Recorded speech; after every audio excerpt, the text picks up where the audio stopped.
המפה, ושם למטה חסרה עוד נקודה. החשובים הורידו אז פקודה. נבנה כאן עיר וגם נביא קצת אנשים שימלאו בחייהם את הבתים החדשים. זה טוב הרבה ניקוד על המפה, ובעיתון הרי הבטיחו חשיפה. כך ציוו שרים בכירים בכל רדום, ורצו לטפל במצבי חירום. עסקן זוטר עשה את המרחק כדי לברך יישוב חדש כמו מעלה אבק. אבק. אבק.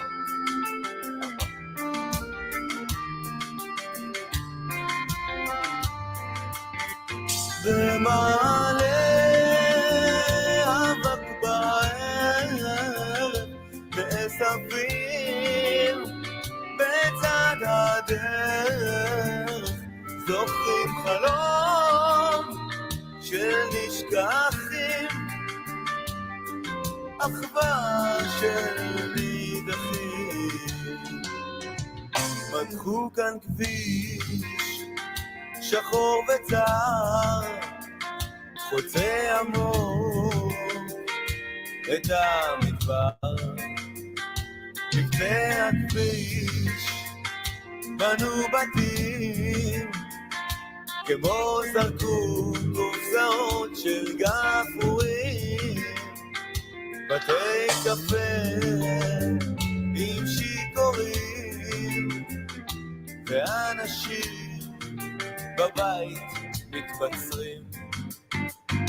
וכאן כולם חולמים על יום בו יעברו את הכביש משום מקום.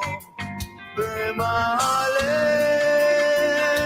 אבק בערב, נאספים בצד הדרך, זוכרים חלום של נשכחים, אחווה של נידחים.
הדרך, זוכרים חלום של נשכחים,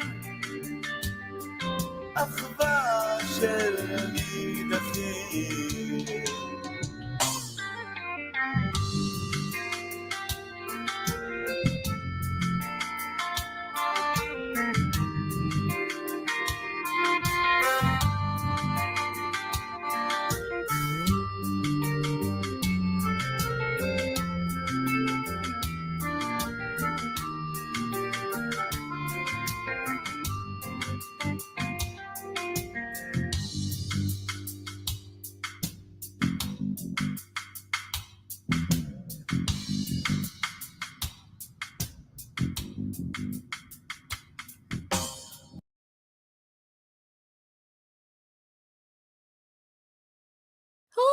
יש מפרש לבן באופק מול ענן שחור כבד, כל שנבקש לו יהי.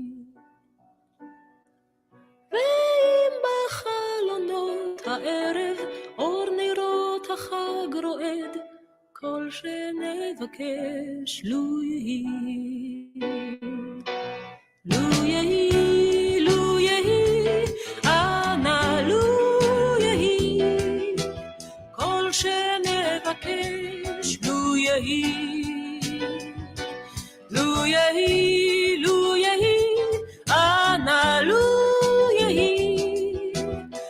שנבקש לו יהי. אם המבשר עומד בדלת, תן מילה טובה בפיו, כל שנבקש לו יהי. אם נפשך למות שואלת, מפריחה ומאסיף, כל שנבקש לו יהי. לו יהי, לו יהי, אנא לו יהי, כל שנבקש לו יהי. לו יהי, לו יהי, אנא לו יהי, כל שנבקש לו יהי. מה כל ענות אני שומע, כל שופר וכל תופים, כל שנבקש לו יהי. לא תשמע בתוך כל אלה גם תפילה אחת מפי, כל שנבקש לו יהי. לו יהי, לו יהי, אנא לו יהי, כל שנבקש לו יהי. לו יהי, לו יהי, אנא לו יהי, כל שנבקש לו יהי. בתוך שכונה קטנה מוצלת, בית קט עם גג אדום, כל שנבקש לו יהי. זה סוף הקיץ, סוף הדרך, תן להם לשוב הלום, כל שנבקש לו יהי. לו יהי, לו יהי, אנא לו יהי, כל שנבקש לו יהי. לו יהי, לו יהי, אנא לו יהי, כל שנבקש לו יהי. לו יהי, לו יהי, אנא לו יהי, כל שנבקש לו יהי. Okay. Shabbat Shalom, everybody, and welcome to the World Alliance of Qara'im Torah Study. I am, as usual, Hakham Melech Ben Yaakov, and we have a huge parsha this week, and I can tell you right now, we're not going to get through it. So we're going to have to pick and choose. So it's numbers 19 through basically through the beginning of 25. So it's 19, 20, 21, 22, 19, 20, 21, 22, 23, 24. It's 6 chapters, all right? Usually when we have more than 3, that's difficult to get through. So, and it's packed. I mean, this is action-packed stuff, man. I mean, we start with the red heifer. That's for the way to purify from tu'umat met, from contact with the dead. Then we go into the death of Miriam and the death of Aaron, right? Brother and sister. So at that point, only Moses is left. Then we have the bronze serpent. Sichon, we have the journey to Moab, Sichon and Og. That's already up near Moab. And then we have the whole story of Balak and Bilam, which goes on for 3 chapters, right? So, yeah, basically goes on, well, then the fallout from it goes on into the next parsha. So we've got a lot of stuff to cover, and I've really got to choose and pick and choose.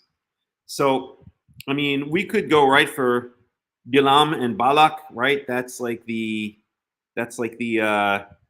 you know, the big show. That's what everyone likes. That's the story everyone likes to go for, right? And that'll take us through. But I like to choose the road less taken.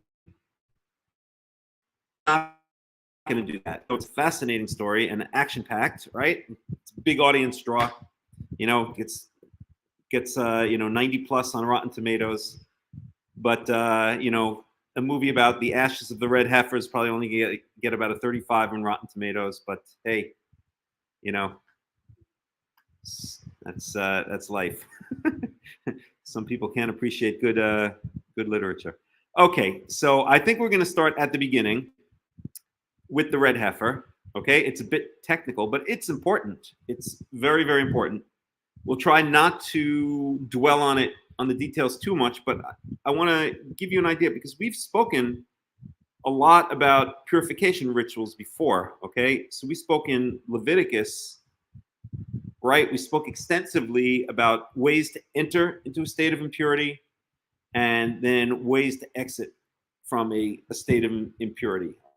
Okay, let's just clarify again what that means, a state of impurity and a state of purity. I don't even like those terms, as I've said many times. I actually like the terms clean and unclean or clean and dirty better. And really, as I mentioned, and I thought I'd come up with this, but then I heard someone else use exactly the same words. I can't remember who it was now. Oh, I do remember who it was. It was a professor. I believe it was a professor that I listened to all the time, his lecture series. He's Jewish. He's a professor of, I think, biblical studies or divinity or something like that at Yale. Young guy, very dynamic kind of guy, very, very brilliant. Secular, of course, but very Jewish. I mean, he's like about as, he's pretty darn Jewish. Let's put it that way. The Shabbat Shalom, Christian Marius Simon. And his name is Joel Baden. If you ever want to listen to him, I like him. I mean, sometimes I want to punch him in his nose because he's a little bit arrogant, but in a cute kind of way. He's like, a little bit full of himself, but very, very intelligent, and definitely secular, very, very Jewish, very traditional. You can tell. Let's see if I can find a link to one of his lectures. I'll just type in Joel Baden, or I can even find the whole series, Joel Baden, Old Testament. So there are a couple of, specifically at the Yale University site, there are a couple of lecture series on the Tanach, on the Old Testament, and the one that, I really like Joe Baden's stuff, actually. And I also like another professor there named Christine Hayes. She's also very brilliant. Very brilliant. And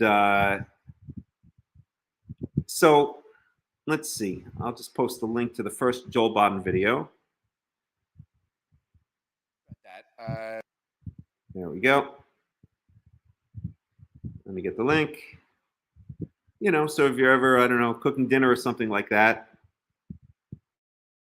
check it out. I'll post it in the comments. Shabbat Shalom, Ephraim Ben Yaakov. And I'll put it up here. So it's important to point out that, actually better this way, right? Why is it doing that? Classic. I like that better. Okay, it's important to point out, I love listening to all kinds of lecture series. I'll listen to lecture series or lectures from Christians, from Orthodox Jews, from Karaites. There aren't too many of those out there. From secular, professors and whatever in biblical archaeology or Bible studies or whatever.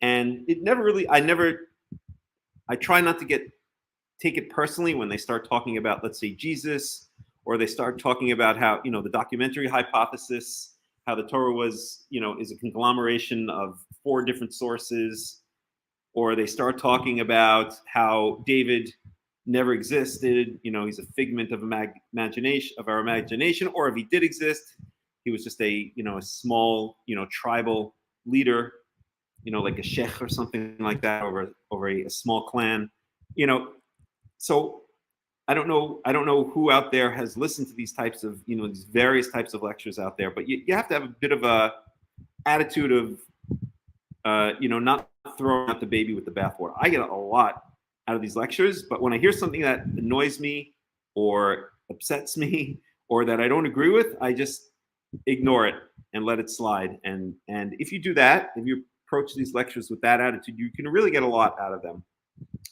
So like Joel Baden, you will definitely, if you listen to him, you'll definitely sometimes want to punch him in the nose, without a doubt.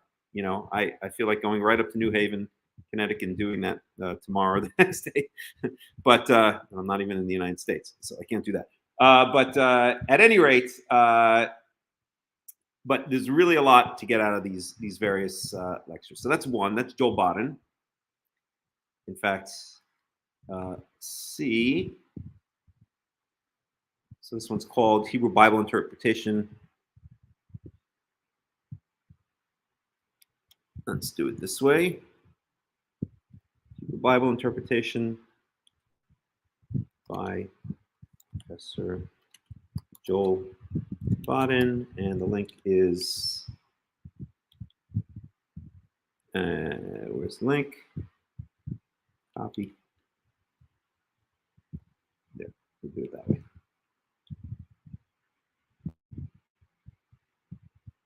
There we go. So, and then there's another lecture series that I like also from Yale University, which I mentioned, which is Christine Hayes. Let's find that.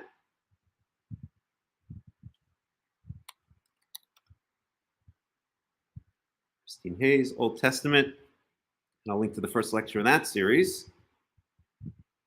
It's called Introduction to the Old Testament. Christine Hayes. You don't need me to tell you that. 1 second.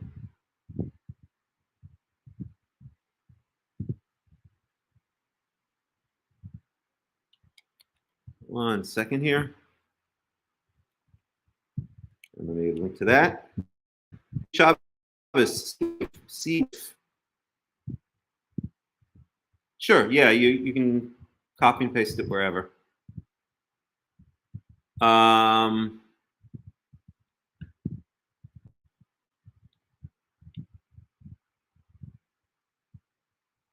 that's that. She's good. She's a lot less annoying than Joel Baden. You don't want to slap her as much as you want to punch Joel Baden, you know. But sometimes you do want to give her a slap across the face, I gotta say. But not usually. She's very nice. So that's that. So those are two lecture series that I personally like. There are many out there. Lately, I've been listening to, listen to a lot of biblical archaeology stuff, and I've found lately the Armstrong Institute, which I guess they're Christians based in, I think in Texas, and they have branches in Israel as well. But they really don't, if you stay away from the explicitly Christian stuff, then they really never mention the J guy at all. They're not preachy or anything like that. So let's see. Let me get a link to one of their latest videos. How about this one? So this is the Armstrong Institute of Biblical Archaeology. Oops. What did I do? And the other side, we don't have radiocarbon dating. And they're pretty good. I actually like them. Let me post this as well.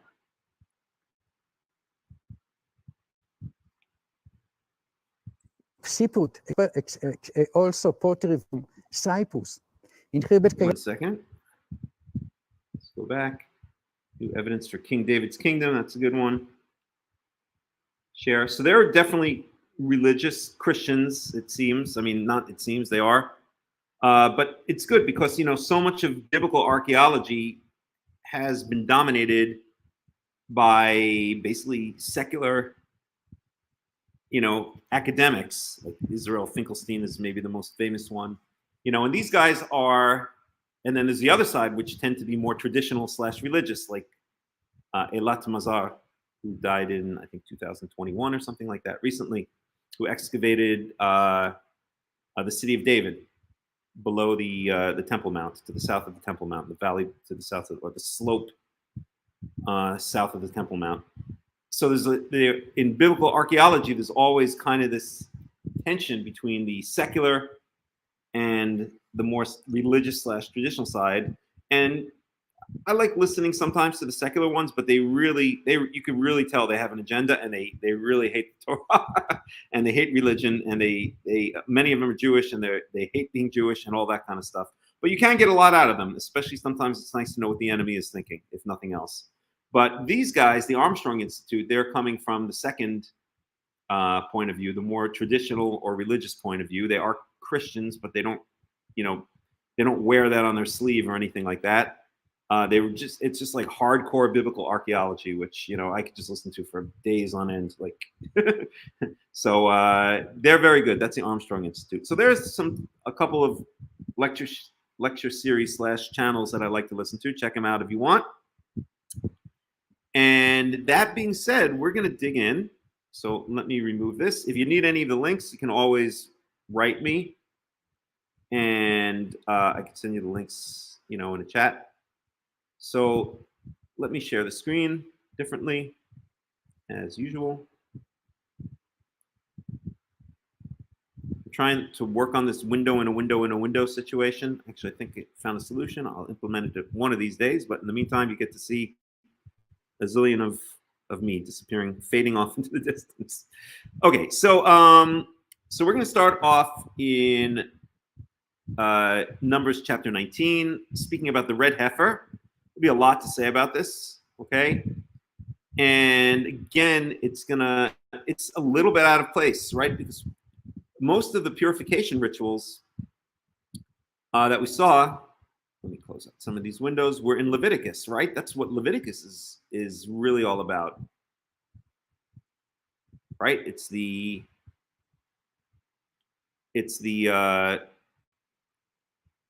cultic worship service, right? Let's see here.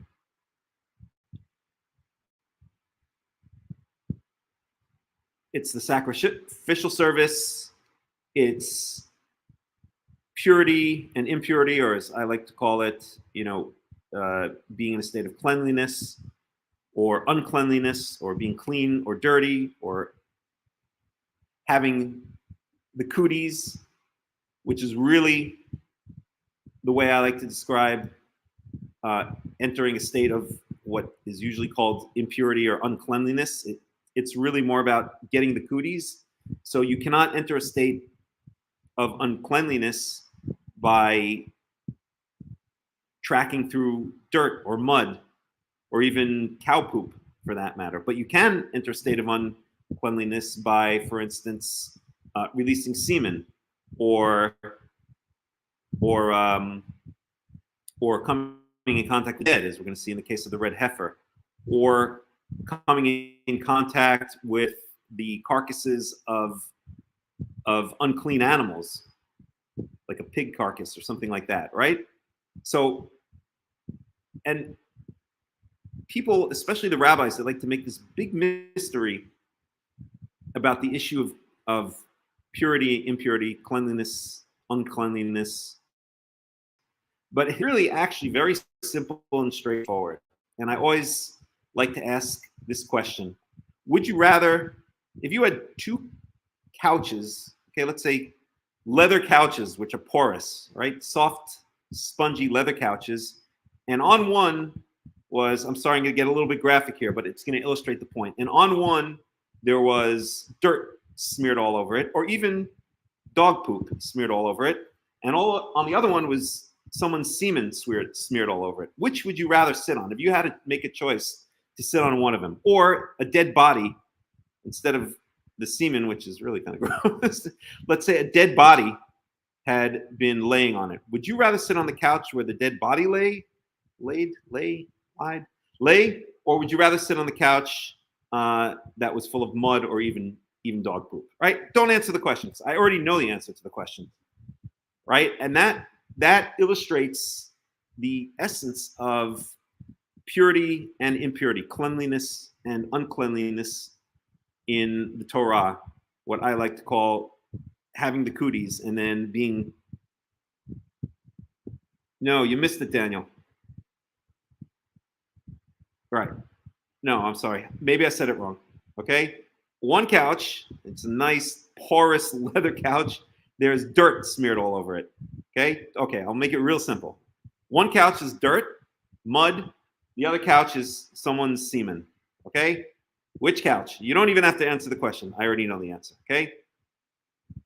Yeah. Second scenario is couch number one. Behind couch number one, we've got dog poop. And behind couch number two, or all over couch number two, a dead body was there for a day. Which one would you rather sit on? Okay. Again, you don't even have to answer. I know the answer.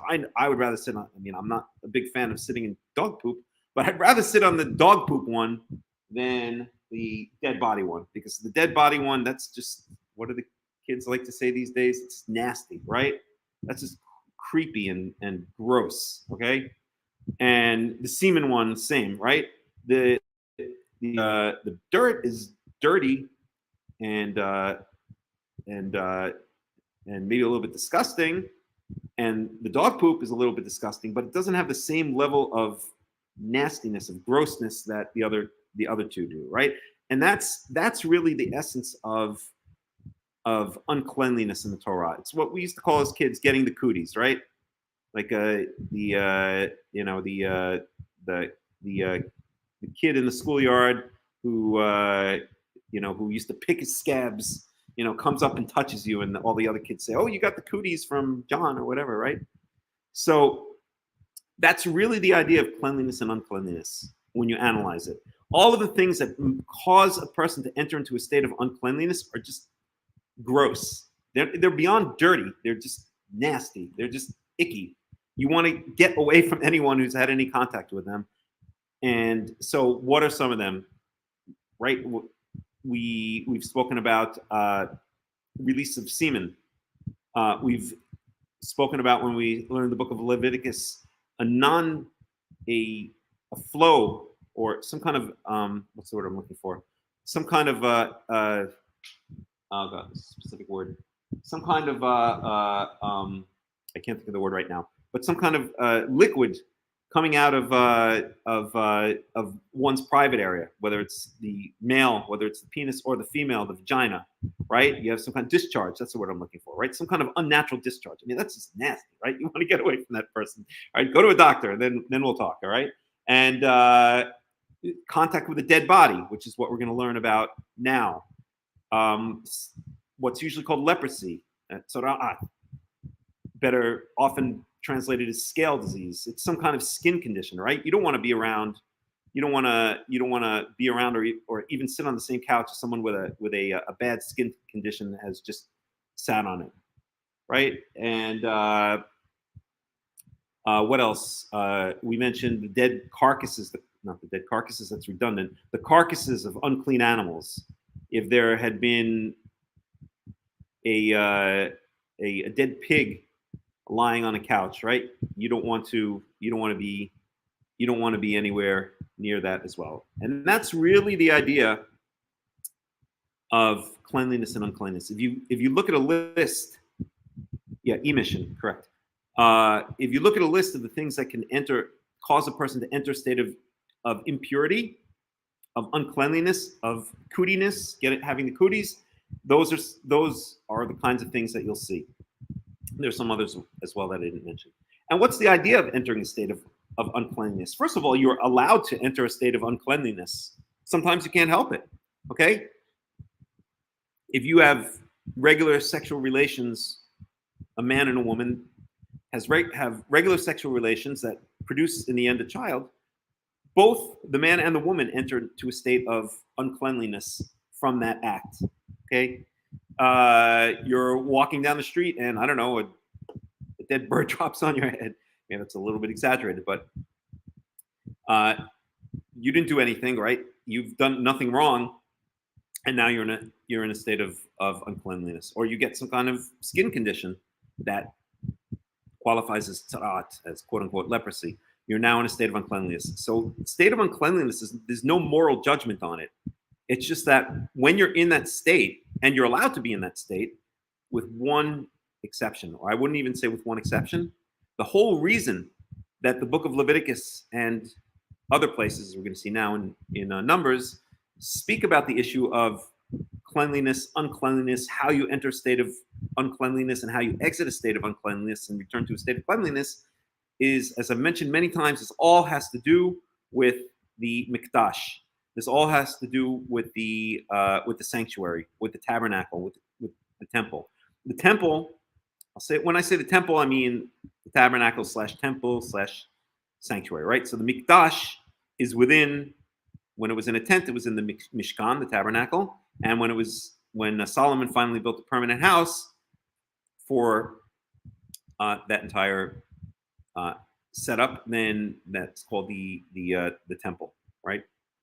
The Beit HaMikdash. So I use those interchangeably, but what I really mean is that I'll just say the temple. So when you're in the area of the temple, that's God's house, and just as you wouldn't want to show up to the White House unless you've taken a good shower beforehand and you smell good and you're clean. So even more so, right? Many times more so, you don't want to show up to God's house in such a state. If you have the cooties, then you're not allowed in God's house, near God's house, in God's house, until you've cleansed yourself from the cooties. And that's really what the laws of purity and impurity are all about. The only time that one has to be concerned about being in a state of impurity is if one is going to the Mishkan / Mikdash, or if one is coming in contact with items that have been dedicated to God, such as tithes, or any other items that have been set aside to be dedicated to God, called the holy things, the kadosh. Okay, so you're not allowed to have contact or eat or come in contact with anything that is kodesh, that is set aside as holy, or you're not allowed to come near God's house when you're in the state of uncleanliness. Other than that, if you want to walk around the neighborhood in a state of uncleanliness, if you want to go to the marketplace in a state of uncleanliness, no, absolutely not. Is our home classified as a mikdash, a little sanctuary, in order for the laws of purity to apply, Melech? No, it's not. And not only that, I'll talk about that in a second. But if you want to walk around the marketplace, the mall, whatever, in a state of ritual impurity, I should go back to this. That's not a problem. There's nothing in the Torah that says you can't do it. What the Torah says is that you cannot come to God's house or God's stuff dedicated to God in a state of uncleanliness, in a state of impurity. Now, what Daniel's saying, so Daniel says here, is our home classified as a mikdash or little sanctuary in order for the laws of purity to apply? No, it's not. What you're probably referring to is the rabbis who call the synagogues a mikdash ma'at. So I'm not going to get into the whole thing right now, but the rabbis applied this idea of a synagogue being like a small temple or a small sanctuary. But even the rabbis do not require one to be in a state of ritual purity when you enter their synagogues. However, who does require people to be in a state of ritual purity when you enter the synagogues? That's the Karaites, the traditional Egyptian Karaites. So they will ask you sometimes explicitly, have you been to a mikvah? Are you in a state of ritual purity before you enter one of their synagogues? And this sounds very nice, very holy, but I completely disagree with it. And I'll tell you why in a second. And as we're going to see here, you cannot be in a state of ritual purity for the most part, because we don't have the ability to purify ourselves from really most of the more severe forms of impurity, because they require the bringing of a sacrifice as part of the purification ritual. And the same, as we'll see here, applies for contact with a dead body. Okay, so the whole thing is ridiculous, honestly. That the Egyptian Karaites require one to be in a state of ritual purity to enter one of their synagogues when A, nobody can be in a state of ritual purity, but then the rabbis come along and say, well, since nobody's in a state of ritual purity, everybody's in a state of ritual purity, or something along those lines. At least that's what we're taught in yeshiva. And the Karaites, the Egyptian Karaites, basically imitate that, right? So they say, well, get in as pure a state as you can, given what resources we have available. However, why do I strongly disagree with this? I strongly disagree with this because this state of ritual purity that one has to be in applies to one place and one place only. And as I mentioned, that's God's house. Okay. In other words, the temple, the holy temple, or the tabernacle before the temple was built. The place where God's home is set up, where the Ark of the Covenant is, where the Kadosh Kadoshim is, the Holy of Holies area. Outside of it, the holy area with the menorah. When you enter the menorah on the left, the showbread altar on the right, or the showbread table on the right, the incense altar in the middle, outside in the courtyard, the altar of sacrifice, all built according to the specifications laid down in Exodus. That is where the Torah requires that one be in a state of ritual purity, I'm going to call it again by its usual name, in order to enter. And also, as I mentioned, in addition, in order to come in contact with any of the things dedicated to Yahweh, one has to be in a state of ritual purity. Now, to take that, what the Egyptian Karaites do is they say, okay, they take the rabbi's idea that the synagogue is a mikdash ma'at, a little temple, a little sanctuary, and they take it even a step further than the rabbis, and they say that you have to be in a state of ritual purity to enter one of our synagogues. This is adding to the Torah. This is in violation of the Torah, in my opinion, because that state of ritual purity, or the requirement that one must be in a state of ritual purity, applies only to the mikdash, applies only to God's house, to the Beit HaMikdash, to the temple. Okay, it doesn't apply to a synagogue. It doesn't apply to anywhere else. And if you're going to now apply it to all of these various synagogues around the world, you're essentially giving them the same status as the Beit HaMikdash. And that is exactly what the Torah speaks out against. The Torah makes a distinction, or sets one place that's God's home very clearly. There's only one place that God has chose his name to dwell in, and that is, well, once it was chosen, that's Jerusalem. But before that, it's wherever the Mishkan was, wherever the Ark of the Covenant was. And to now cause the same rules to be in effect for all of these little synagogues all over the place is a violation, in my very strong opinion, is a violation of the Torah, because it gives the same sanctity to a bunch of different synagogues as it does to the Beit HaMikdash. And that is against the Torah. In the Torah, it's very clear that there should be centralized worship of Yahweh, that Yahweh is one God who quote unquote lives in one place. His essence lives between the cherubim, between the kruvim, on the kaporet, on the ark cover of the Ark of the Covenant, and that's the only place he lives, quote unquote. If his physical, again, he doesn't have a physical form, but his essence within the physical world emanates from that one place. It doesn't exist in many different synagogues on top of every hill and under every leafy tree as the surrounding nations did. One God, one place, with a set of rules that apply specifically to it. And this is why I'm so against the idea that the Egyptian Karaites try to enforce those rules on their synagogues. It's giving the same status to those synagogues as it would to the Beit HaMikdash, and that is in clear violation of the Torah, which is very, very clear in many, many different places. I mean, it's more than very clear. It's one of the basic tenets of the Torah, that there's only one God, and therefore there's centralized worship of that God. There's one place to come worship that God. And when I say worship, I mean the sacrificial system, the official cultic worship as laid down in the Torah, specifically, or most notably in the book of Leviticus. There's only one place to do that, and that is the Beit HaMikdash, what became revealed as having to be placed in Jerusalem. Okay, I hope that makes sense. And of course, there's a famous, let me find it.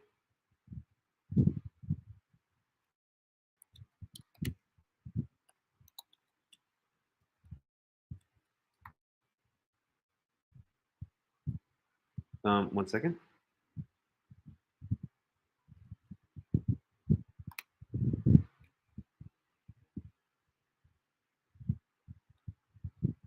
I can't find it right now for some reason.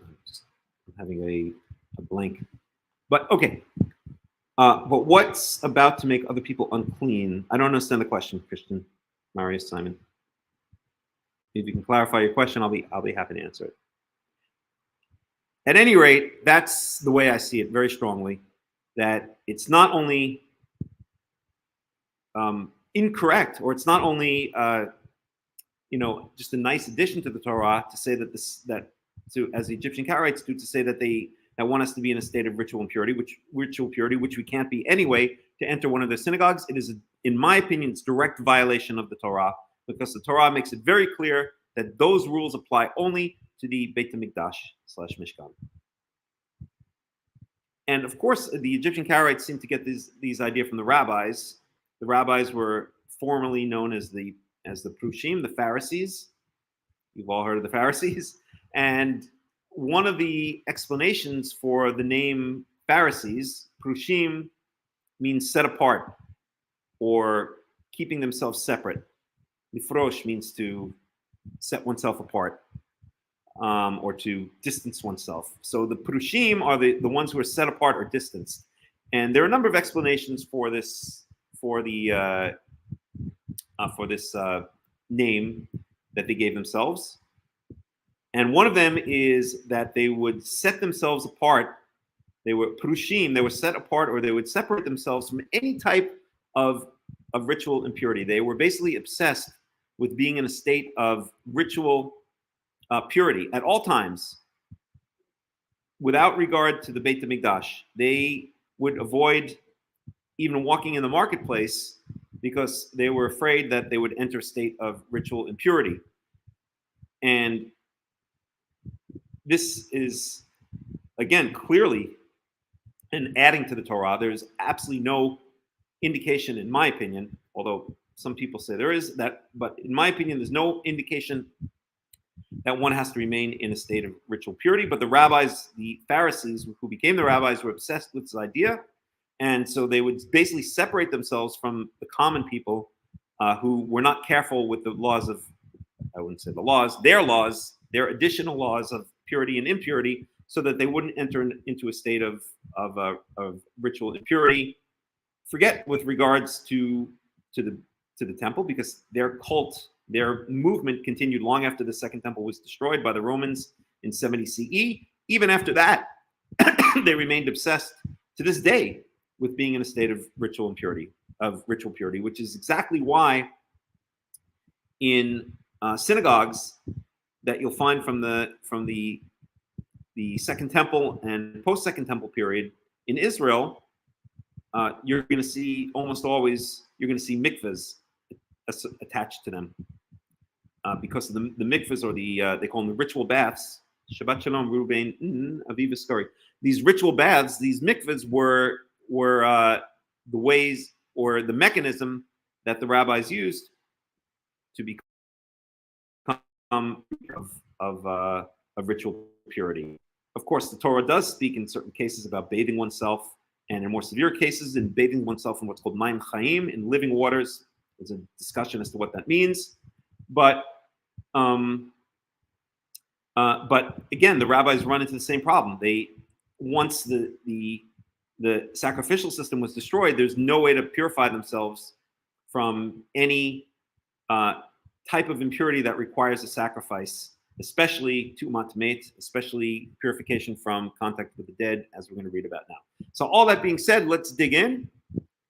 We are in Numbers chapter 19, and we're going to speak about the red heifer, the Parah Adumah, and we'll have a lot to say about it. But in summary, what we want to say is that the Parah Adumah, the red heifer, is the mechanism or its ashes are the mechanism by which one, the only mechanism by which one can, I don't like to use the word cure, one can absolve himself, herself from a state of ritual impurity, a state of uncleanliness, a state of cooties, which were contracted by coming in contact with a corpse, with a human corpse, which is, it seems, the quote unquote most severe or worst case of, or the worst status of ritual impurity that one can acquire. So all that being said, let's dig in. Let me reshare the screen correctly. Any questions? Shalom, Shabbat Shalom, Ari Ben. We've got two N's. We've got Ruben Aviva Skari, and we've got Ari Ben. It's Ariella and Ben. Shabbat Shalom. Okay, so let me clear the screen and reshare it. Any questions, any comments?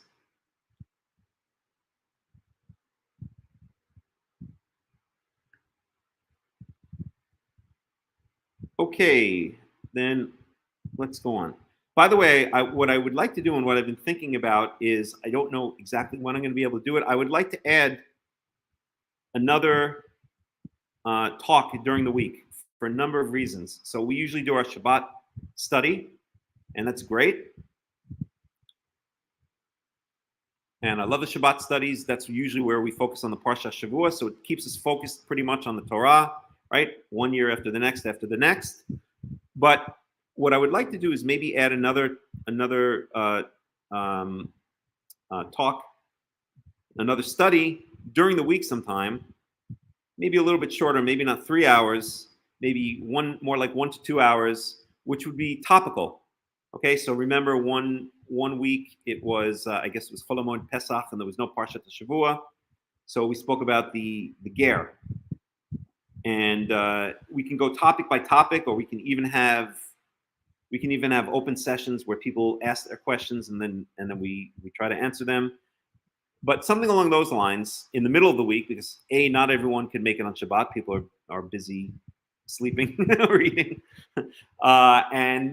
And number two, we're usually focusing just on the Torah on the Shabbat, although we do jump around.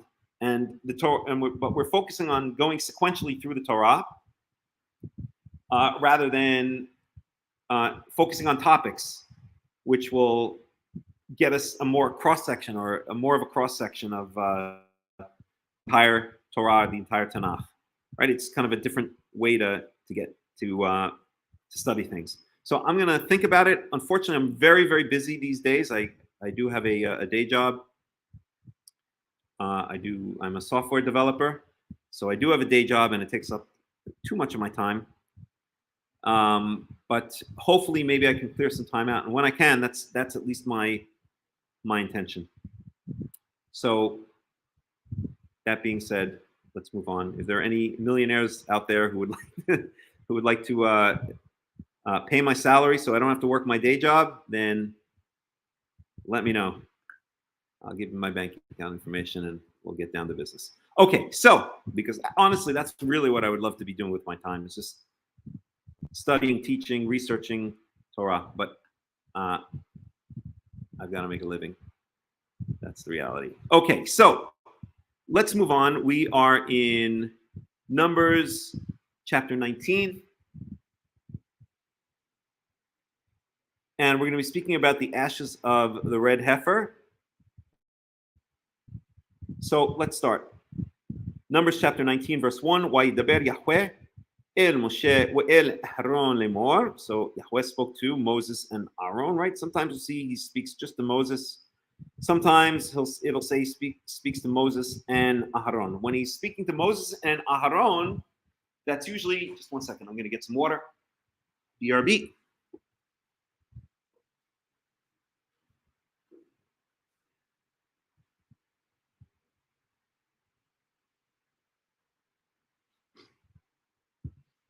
So when the Torah says that Yahweh spoke to Moses and Aaron, then you know it's basically going to have something to do with the cultic service, right? And cultic in case people are not familiar with the term, doesn't mean cult like Aish Torah or like what's a cult? I don't know.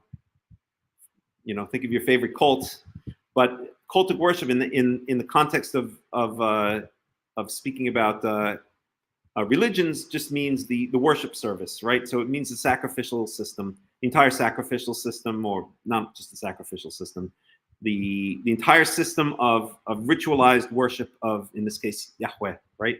So we know that the law is going to be most likely something about that, because it's mentioning Aaron as well. Aaron is the progenitor of all the priests. In order to be a Kohen, you must be a patrilineal descendant of Aaron. Strangely enough, one of the things that the rabbis have preserved.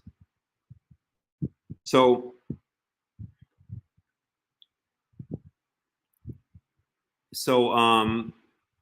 there's a certain disconnect or a certain inconsistency with the rabbis. On the one hand, they say everything goes by the mother, and not only that, whoever you are, you can just join the nation and you can reach the top echelons of the nation, like Caleb ben Yefuna, who they claim was a ger because he's called the Caleb ben Yefuna Knizi, and that seems to be the same name as one of the nations mentioned in Genesis in the begats section, Kenaz.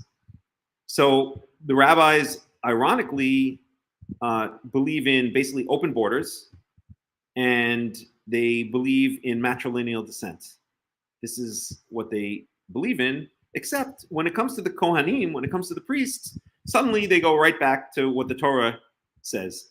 They still to this day believe the only way you can be a Kohen is if you are actually a patrilineal bloodline descendant of Aharon. No exceptions. You cannot convert to be a Kohen.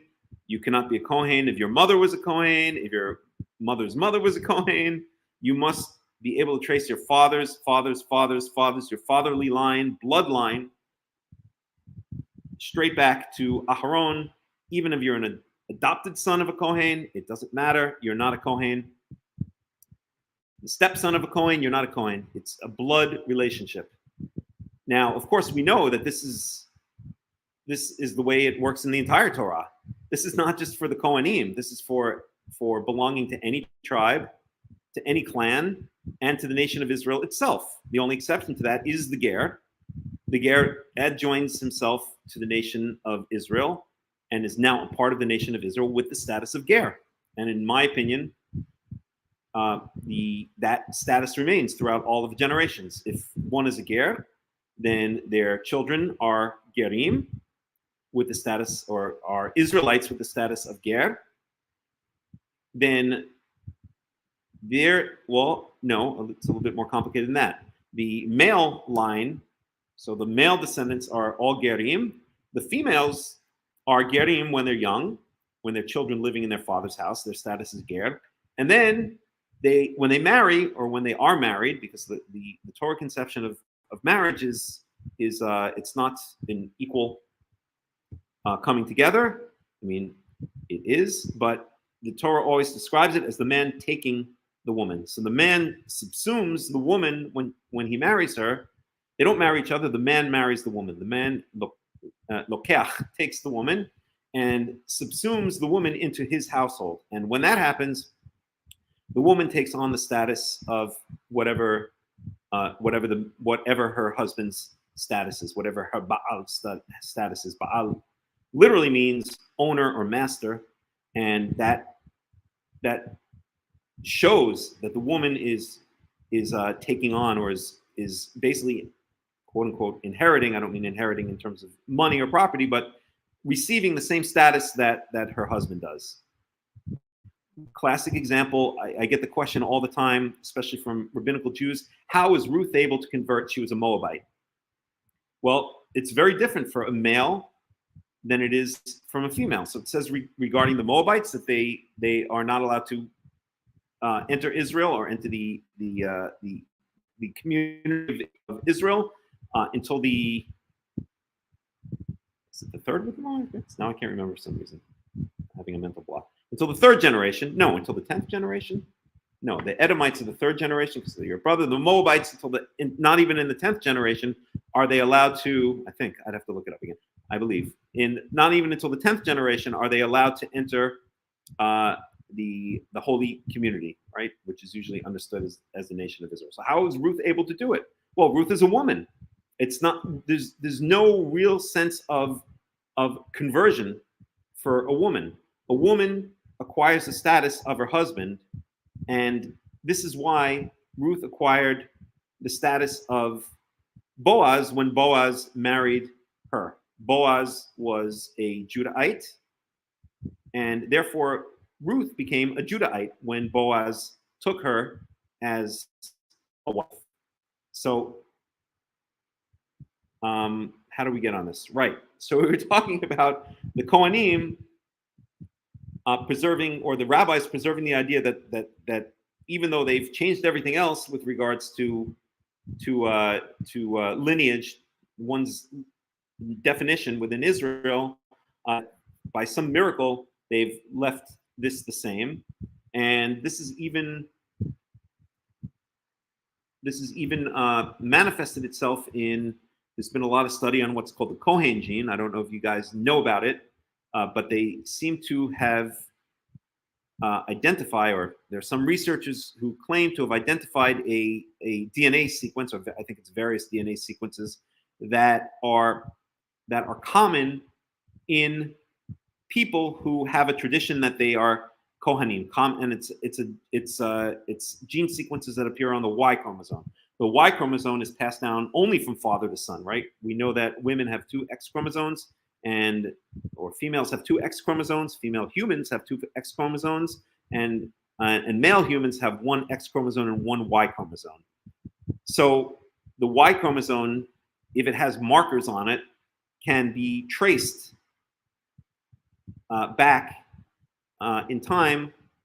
Well, not exactly traced back in time, but they can be identified across populations through various people, or through people who have those same markers, the same mutations. And if they're on the Y chromosome, then this is specifically a marker of common patrilineal ancestry, because it's on the Y chromosome. It only can be passed from father to son. So if you want to, it's interesting stuff. You can look up the Kohen gene if you don't know about it already. Isn't it true, Melech, that Ruth was already the widow of a Jewish man? Yes, that is true. That is true. However, that's 100% true. Okay, so Ruth was the widow of Machlon. Machlon was the son of Elimelech, who was also from the tribe of Judah. But the problem here is that Ruth and her fellow sister-in-law, Orpah, not Oprah, but Orpah. I think actually Oprah Winfrey got the name from Orpah. I guess her parents couldn't spell very well or something like that. But they did not have children, and that's actually a big deal, because there are a number of laws in the Torah that imply that if a woman, and I'll show you one in a second, that if a woman, I've heard the teaching that Ruth was an Israelite because she was never born in Moab, but according to scripture, she was born in a place near. It doesn't say that at all. No, there's no implication of that whatsoever. Naomi and her sons were, after Elimelech, the father, died. They went to Moab because of a famine. They were living in Moab, and the 2 sons, Machlon and Kilion, married 2 Moabite women, and those were Ruth and Orpah. So, getting back to what we were saying, because Ruth and Orpah did not have any children, upon the death of their husbands, their status reverts to the status they had before they were taken as wives, before they were married. And I'll show you a law which implies that very strongly. Let me just find it here. So let me remember where it is. So, daughter of a Kohen who returns to her father's house. Let's see if we can find it. Rabbi Cohen. Maybe we can find it in here. We'll go to Rabbi Wikipedia. Let's see. No, we don't want that. In Kabbalah, we definitely don't want that. Genesis, Exodus, maybe it's Leviticus 21:9. Let's give that one a shot. Okay. No, that's not. Yeah, we studied that. Maybe it's Numbers 18. No, it's not that. Where was that? Numbers 18, 19. Let's see. No. No. I have it on the tip of my tongue where it is, but I just can't remember. Let me try Googling it a different way. So, daughter of a Kohen who divorces without children. Marriages. If I can't find the chapter and verse, then I'll just describe it. But okay, I can't remember exactly where it is. But the law says that if the daughter of a Kohen is allowed to eat of the holy items, the items that are dedicated to God, when she's a girl, when she's a child in her father's house, because she has the status of Kohen. If she's married to, or if a male marries her who is not a Kohen, so let's say someone from the tribe of Asher takes her as a wife, while he's married to her, she's no longer allowed to eat of the holy items that are dedicated to God. Only the Kohanim are allowed to eat of the holy items dedicated to God. She's now married to someone from the tribe of Asher, so her status is no longer the daughter of a Kohen. She's no longer a Kohen. She now takes on her husband's status as being a member of the tribe of Asher, right? She's now an Asherite. Then the Torah goes on to say, if that man divorces her and she returns and she has not had any children and she returns to her father's house and lives as she was when she was a child, then she's now once again allowed to eat of the holy items. Okay, so if she hasn't had any children, the child is the outcome of the marriage, right? It's the tangible product of the marriage. So if she's had a child, and actually I believe it says a son, it may just say child. I have to check it again. But if she has, right? So if she has a child, then she cannot. Then even if she returns to live in her father's house, she cannot eat of the holy things. But if she is divorced by her husband without having any children, and she goes back, it says, to live in her father's house as when she was a child, a girl growing up, then she's once again allowed to eat of the holy items. Okay, what does this imply? Leviticus 22:13. Thank you, Ariella and Ben. Let's go check that out.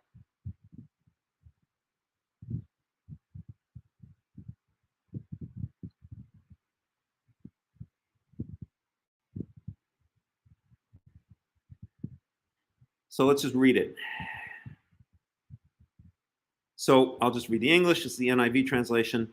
No one outside of a priest's family may eat the sacred offering. That's the holy, they translate the sacred offering, but it says here Kodesh, the holy items. Okay, we'll go with sacred offering. Nor may the guest of a priest or his hired worker eat it. Okay, so this is only for a priest. Priest is a Kohen. But if a priest buys money, a slave with money, or if slaves are born in his household, they may eat his food. Why? A slave is a permanent part of a household. We saw this in Exodus chapter 12, verse, I don't remember the exact verse, but towards the end of Exodus chapter 12, when we saw that if an Israelite purchases a slave, if the slave is circumcised, then he may partake in the Passover offering.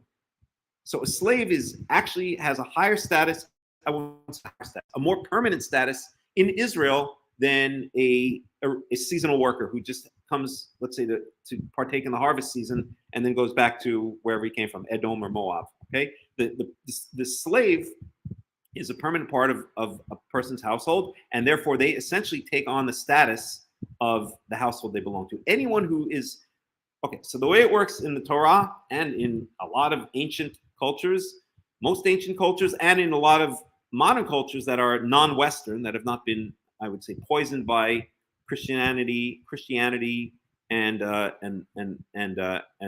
Western thought. The way it works is the father is the patriarch of the household. He's, to quote Ralph Pramden, if there are any Honeymooner fans out there, I'm a huge Honeymooner fan, have been since I'm a kid. He's king of the castle, okay? And whoever joins this household permanently, he's the boss. That's there. The king is the patriarch, is the father. And anyone who joins his household permanently or is a permanent part of his household takes on his status.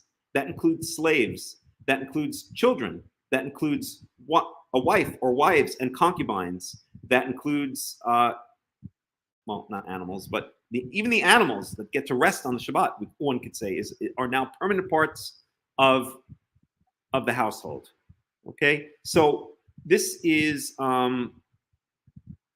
what we need to understand in order to understand this law. Okay, so if a priest buys a slave with money, or if slaves are born in his household, they may eat his food. A slave, for God's sakes, we're talking about someone that's either been conquered in war or purchased at a slave market, who's never been part of Israel before in their entire lives, never wanted to be part of Israel, but now they are allowed, if they're purchased by a Kohen or they're born into the household of a Kohen, they are now allowed to eat the holy items that are set aside to God. It's really an amazing thing.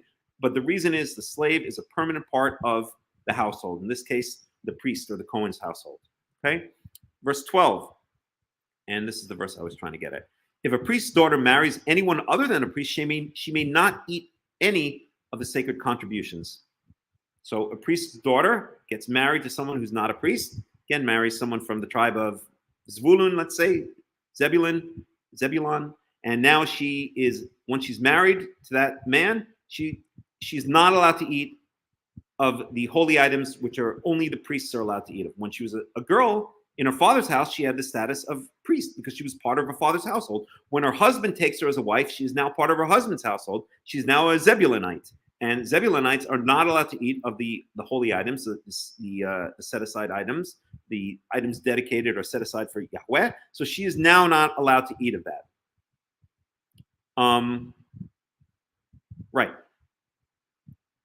But if a priest, and so that's showing that the woman is taking on the status of the household she belongs to. When she's a girl, the household she belongs to is her father's household. She takes on the status of her father. If her father is a Kohen, she has the status of Kohen. When she is married, when a man marries her, when a man takes her as wife, then she now switches from being part of her father's household to being part of her husband's household, and she takes on the status of her husband. If her husband is a Zebulonite, she now becomes a Zebulonite. If her father is a Judahite, she now becomes a Judahite. If her father is from the clan of, let's say, we learned about the various Levitical clans, from the clan of Kohat, she now becomes a Kohatite. She becomes now part of that clan. She takes on the same status that her husband has. Just as when she was a girl, she takes on the status that her father has. But if a priest's daughter becomes a widow or is divorced and yet has no children, and I think there it says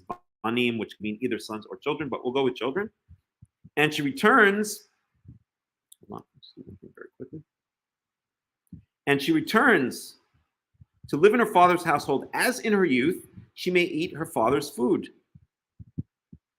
We'll get to that in a second. So now she's widowed or divorced.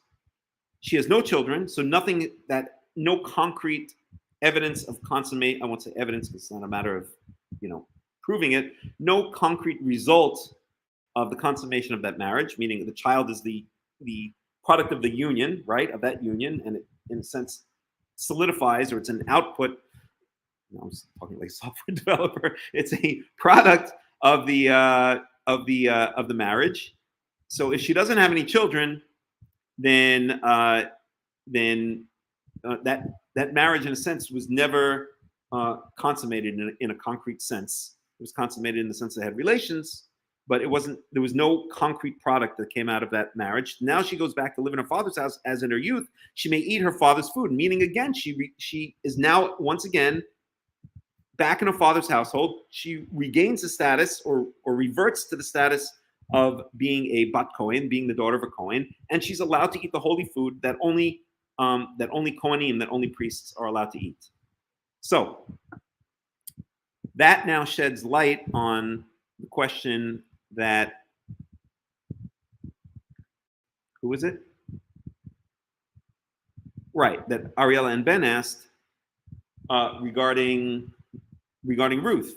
Yes, when she was married to Machlon, she was an Israelite, right? She got a taste of what it was like, and so did Orpah. When Orpah was married to Kilion, she got a taste of what it was like to be an Israelite. They had the status of Israelite, even though they were living in the land of Moab. However, they didn't have children, and that's exactly why Naomi was so happy when Ruth finally gave birth. So, but they, hold on one second, please.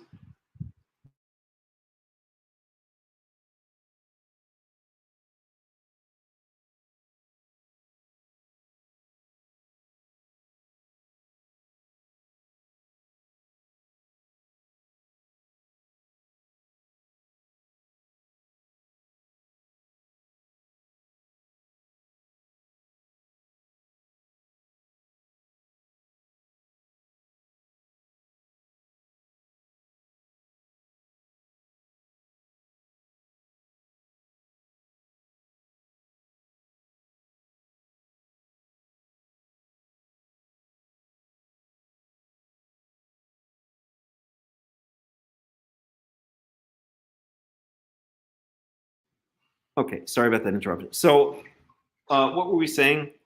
So, right. So both Ruth and Orpah got a taste of what it was like to be an Israelite. They had the status of Israelites when they were married to their Israelite husbands. But both husbands died. Both wives were childless. And that was the situation. Naomi was now bereft of children, right? Both of her sons were dead. Her husband, Elimelech, was already dead. And she was now heading back to Israel as an older woman. And she had Ruth and Orpah with her. That's when she basically tells them to turn back to Moab. Don't come with me. I have nothing for you. I don't have any more children. I'm not going to have any more children. I don't even have a husband. My only two sons are dead. You're wasting your time. Orpah says, yep, you have a good point. Sayonara, see you later, and heads on back to Moab. And Ruth insists, that's when we have the famous Ruthic oath. Ruth insists on returning to Israel with Naomi. But at the time that she is returning, as I always like to point out, at the time that Ruth is returning to Israel, to the land of Israel with Naomi, let me do this for a second. At the time that Ruth is returning to the land of Israel with Naomi, Ruth does not have the status of an Israelite because she essentially falls into this category, what we see right here. Her husband has died. She's a widow. She didn't have any children with the husband, so she reverts to the status she had as a child, which is a Moabite. She is a Moabite. And many people mistake, if we'll go to Ruth for a second, I've got to plug in my computer, but let's go to Ruth for a second. Many people, including many Karaites, make a mistake and think that the moment that Ruth takes the Ruthic oath, that she becomes an Israelite. That is not true. Let's find it.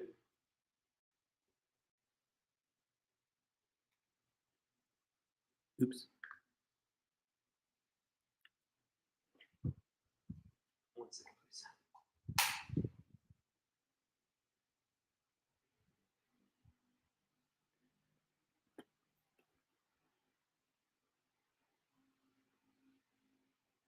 Here, I'll just read it in the English.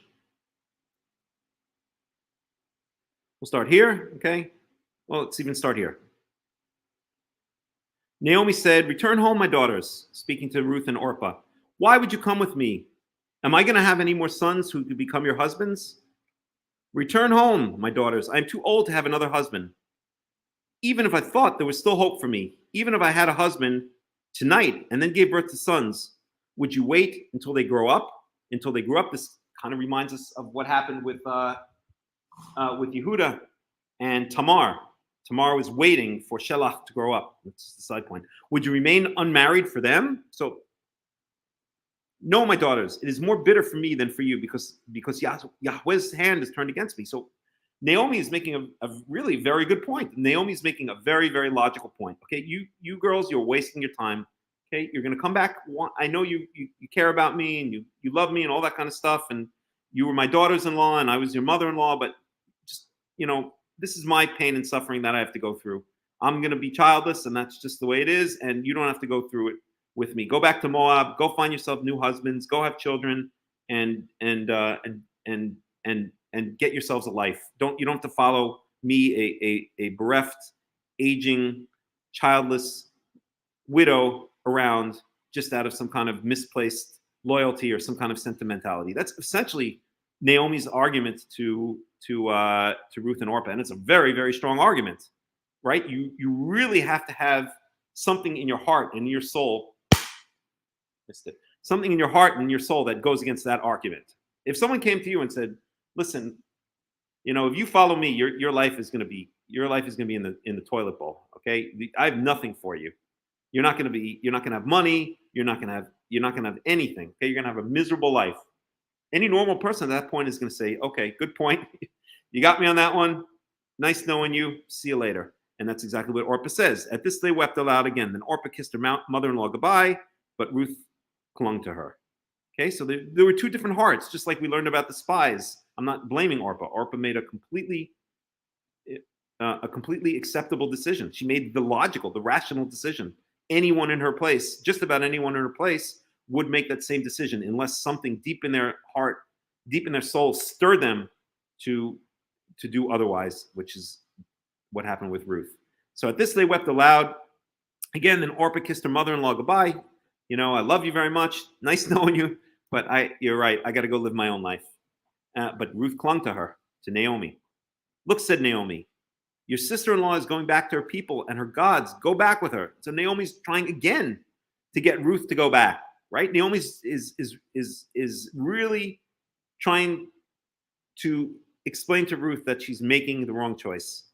And then, this is the famous Ruthic oath, but Ruth replied, "Don't urge me to leave you or to turn back from you." And here we go. "Where you go, I will go. Where you stay, I will stay. Your people are my people. Your God is my God.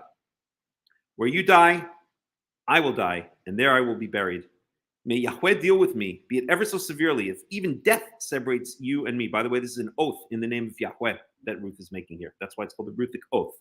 When Naomi realized that Ruth was determined to go with her, she stopped urging her. So Ruth has a different heart. Something deep inside Ruth is stirring her to go in a direction that doesn't make any sense whatsoever, right? I think all of us here have been in that situation. Something stirs us. Sure, absolutely, Daniel. Shabbat shalom. Something deep inside stirs us to do something which doesn't make any sense to the people around us. When I went to Israel, when I got out of college, and 2 or 3 years later, something just stirred inside me and told me, you've got to go to Israel. Okay, my family didn't understand, my parents didn't understand, my friends didn't. What are you wasting your time? It's a war zone. It's dangerous. You're going to be all alone. It's a different language, it's a different culture. But something inside stirred me. So anyone who's had that, and I assume pretty much everyone who's here listening to this talk in one way or another knows exactly what I'm talking about, each in their own way, in their own life, right? Something just deep inside their soul stirs them and tells them that against all odds, this is what they have to do. This is what their essence, their gut, their soul is telling them to do. And that's exactly what happened with Ruth here. And that's why she followed Naomi back to Israel. And this is where so many people make a mistake, and Karaites, including Karaites, maybe especially Karaites, one Karaite in particular, who shall remain nameless and should remain nameless, always uses this as a way of saying that anyone who says this oath is now an Israelite. So the point is, Ruth did not become an Israelite with this oath. and I've pointed this out now for years. The Ruthic oath is an intention, a desire, a statement of determination on Ruth's part that she wants to put her lot in with Naomi, that she wants to go live in the land of Israel with Naomi. But this does not constitute Ruth becoming an Israelite. When does Ruth become an Israelite? Ruth becomes an Israelite when Boaz marries her. That's when Ruth becomes an Israelite. And that is Yahweh, that is God, fulfilling her desire, fulfilling her, what this is essentially oath, her prayer, right? Naomi is swearing in the name of Yahweh that she's going to go wherever Naomi goes, meaning she's going to go back to Israel with Naomi. And eventually Yahweh makes this happen, or fulfills this, or causes the fulfillment of this when Boaz marries her. But it's not until the moment that Boaz marries Ruth that Ruth once again becomes an Israelite. Until the moment that Boaz marries Ruth, her status is Moabite. And we can't even say really ger, because the whole concept of a ger really only applies to males. It's very different with females. Females, their status is whatever household they belong to. And the way they become part of the nation of Israel is they marry an Israelite man, essentially. That's exactly the way it works. So when does Ruth become an Israelite? Ruth becomes an Israelite in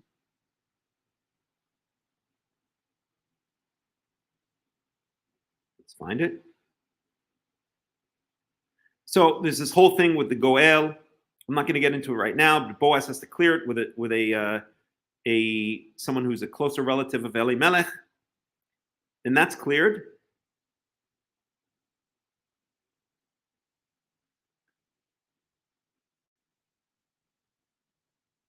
And in Ruth chapter 4, verse 9, then Boaz announced to the elders, oh, I've got to plug in, and all the people today, you are witnesses that I have bought from Naomi all the property of Elimelech, Kilion, and Machlon. And verse 10, I have also acquired Ruth the Moabite, Machlon's widow, as my wife, in order to maintain the name of the dead with his property. That's Yibum, that's levirate marriage. Okay, so Machlon died without having a child. Elimelech is now stepping in, marrying Ruth, and performing the tradition of Yibum, of levirate marriage. The child that comes out of that union is essentially it's as if it's the dead person's child. So it's as if it's Machlon's child. So his name will not disappear from among his family or from his hometown. Today you're witnesses. So where is the moment that Boaz marries Ruth? It's right here. It's Ruth 4:8. So the guardian redeemer said to Boaz, buy it yourself, and he removed the sandal. So we see that removing the sandal at that time, in verse 7, now in earlier times in Israel, for the redemption and transfer of property to become final, one party took off his sandal and gave it to the other. This was the method of legalizing transactions in Israel, right? It was symbolic sealing of a deal, symbolic transfer of material from one party to the other. So the guardian redeemer said to Boaz, buy it yourself, and he removed his sandal. The moment that Boaz removed his sandal and handed it to this Goel, to this guardian redeemer, that was the moment that Boaz essentially took all of Elimelech's, or all of Machlon's inheritance, including Ruth, as wife. This is where Ruth becomes an Israelite. When when Boaz removes his sandal and symbolically hands it to the Goel, symbolizing that he is now taking on all of Machlon's inheritance, including Machlon's former wife, Ruth, as his own. That's now when Boaz acquires Ruth, as it says here in verse 10, I have also acquired Ruth the Moabite, Machlon's widow, as my wife, in order to maintain the name of the dead, again, levirate marriage, Yibum, with his property, so that his name will not disappear from among his family or from his hometown. Today you are witnesses. And that's it. Now Ruth is married to Boaz. Boaz is an Israelite, right? We even know the lineage of Boaz. Boaz is a Judahite. And so now Ruth becomes a Judahite. And that's why when we get the lineage, here's the entire lineage. So Peretz, Chezron, Ram, Aminadav, Nachshon, Salman. Then we have Boaz here.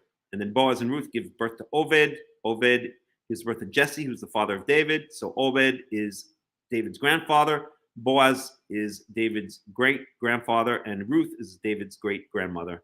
And Jesse, the father of David. And this is all within the tribe of Judah, right? This is the entire lineage of David from Judah, from the son of Judah, Peretz, the son of Judah, all the way down to David himself.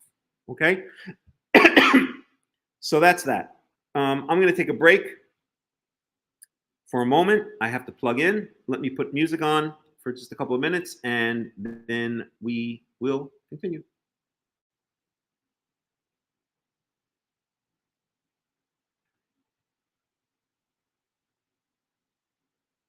Let's find a nice one. No.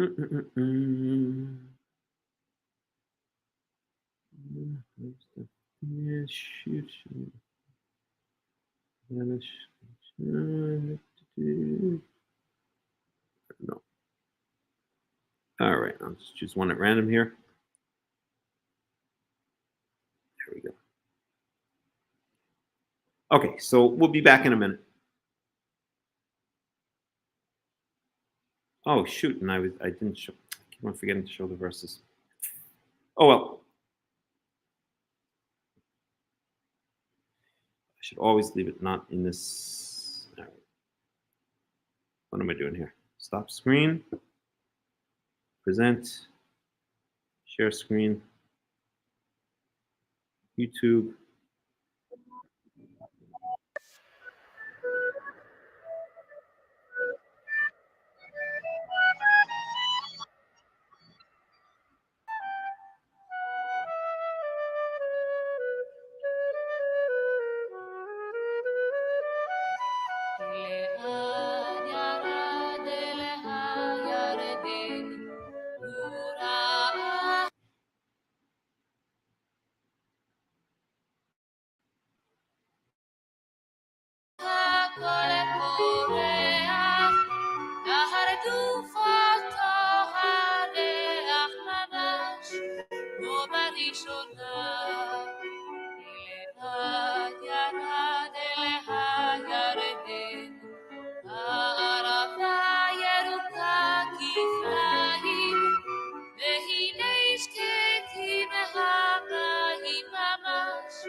הנחל בסיני, המון דברים יפים ראו עיניי, כמו למשל חיילת יחיפה וצמדה מוטה כתיבה, ובחצר היו החיילים, צולים דגים גדולים על גחלים, המון דברים יפים ראו עיניים, בהחזות הנחל בסיני, שם כל הסרות והדליות והרינות, פסעו לאט בתוך סדירת כזוארינות, עם כל האור וכל הפלאי, אשר ראיתי בעיניי, אשר ראיתי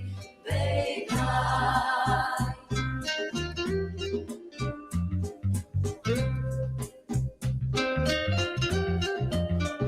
בהיאחזות הנחל בסיני, אני ממש שפשפתי את עיניי, כשראיתי מעשה כשפים, ספרי שירה קטנים על מדפים, שירי רחל וכוכבים בחוץ, כמו לפני שנות 1000 בקיבוץ.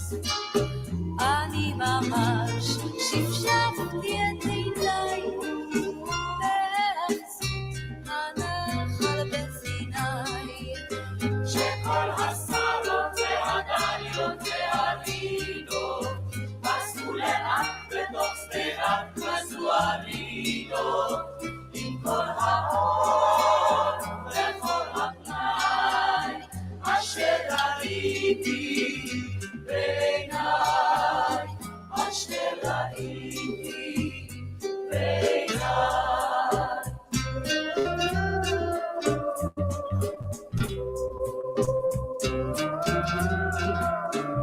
בהיאחזות הנחל בסיני, אני לא האמנתי לעיניי, כשפתאום פגשתי בפינה את ארץ ישראל הישנה, את ארץ ישראל האבודה, והיפהפייה והנשכחת, והיא כמו הושיטה את ידה, כדי לתת ולא כדי לקחת, ואני לא האמנתי לעיניי, בהיאחזות הנחל בסיני, את כל הסרות והדליות והרינות פסעו לאט בתוך שדרת כזוארינות, עם כל האור וכל הפנאי, אשר ראיתי בעיניי, אשר ראיתי בעיניי.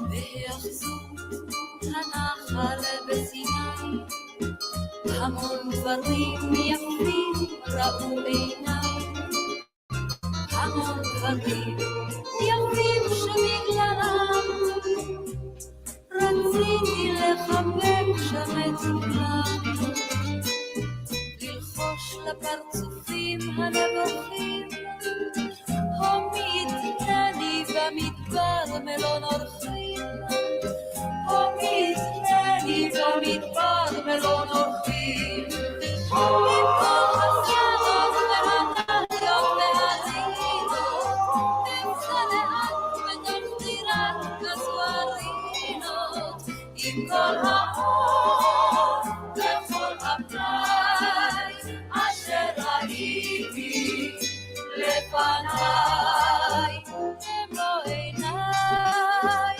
במו עיניי.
המאהל כוכב זורע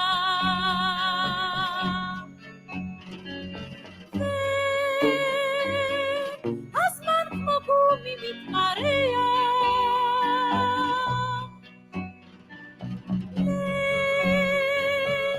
שבת בלי טעם ובלי ריח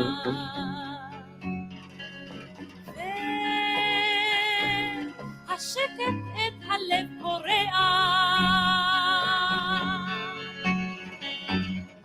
זומים שלווה ולא עושים שום דבר זומים שלווה ועוד שבוע עבר שבת בכלל אינה עוברת כבר קראנו את עיתון הערב שרנו כבר שירי מגל וחרב כבר תפרנו את החור בגרב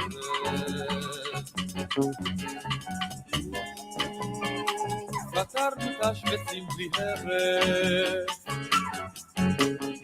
איזו מין שלווה ולא עושים שום דבר איזו מין שלווה ועוד שבוע עבר מכתב ממך עוד לא הגיע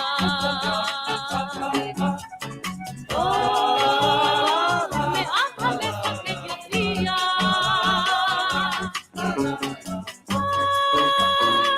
תתחיל ודאי שוב להזיע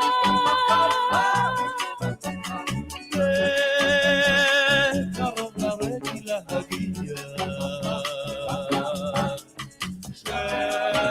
שגמיש שניים ביציע איזו מין שלווה ולא עושים שום דבר איזו מין שלווה ועוד שבוע עבר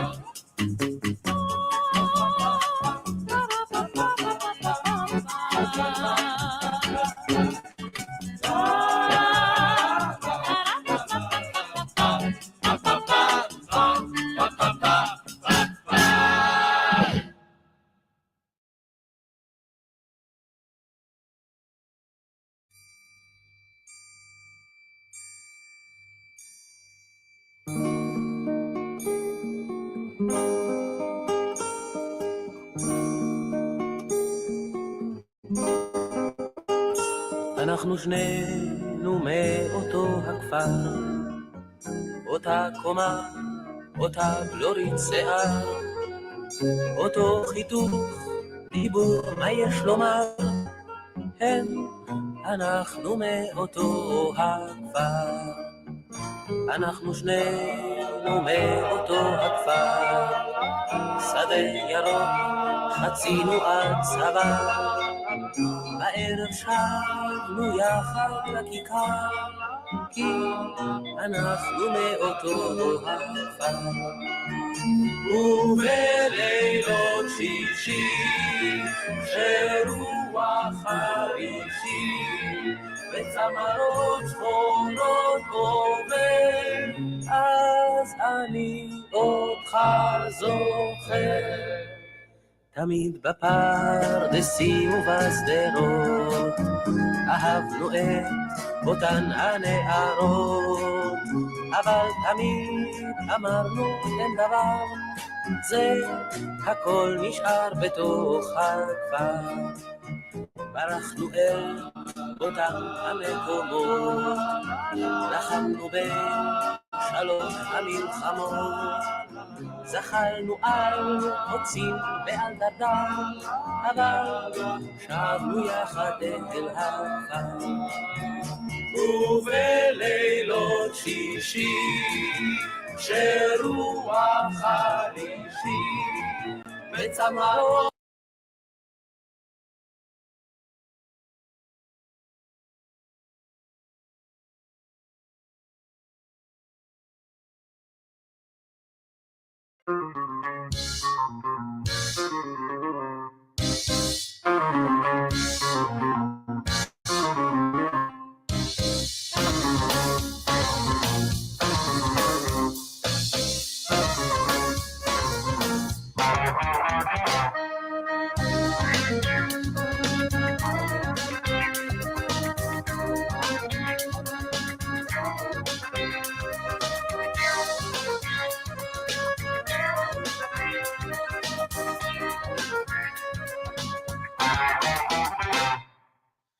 את הבטחת שלום ואהבה לשנאה, את התקווה. אני חשבתי שהכל תמים, שהכל שירים, כולם נפלא. סיבות שלכולם יש טוב בפנים, ואם מחפשים בדרך כלל מוצאים. לא הבנתי למה נלחמים, ותמיד עושים אחר כך נלחמים. מה עשית, מה עשית? תראי אמרת ניסית ולא ניסית.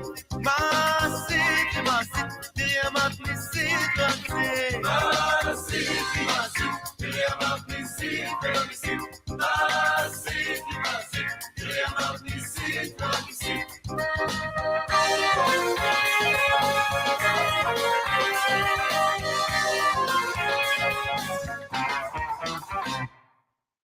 היום ראיתי ילדים רזים, חשבתי אלוהים צייר עולם רק למשחקים, רק דברים תמימים. בזמן שהקטנים הופכים גדולים, כל המשחקים פתאום מסוכנים.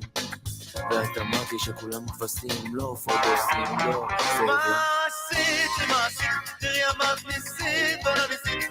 מה עשית, מה עשית? תראי אמרת ניסית ולא ניסית. מה עשית, מה עשית? תראי אמרת ניסית ולא ניסית. מה עשית, מה עשית? תראי אמרת ניסית ולא ניסית.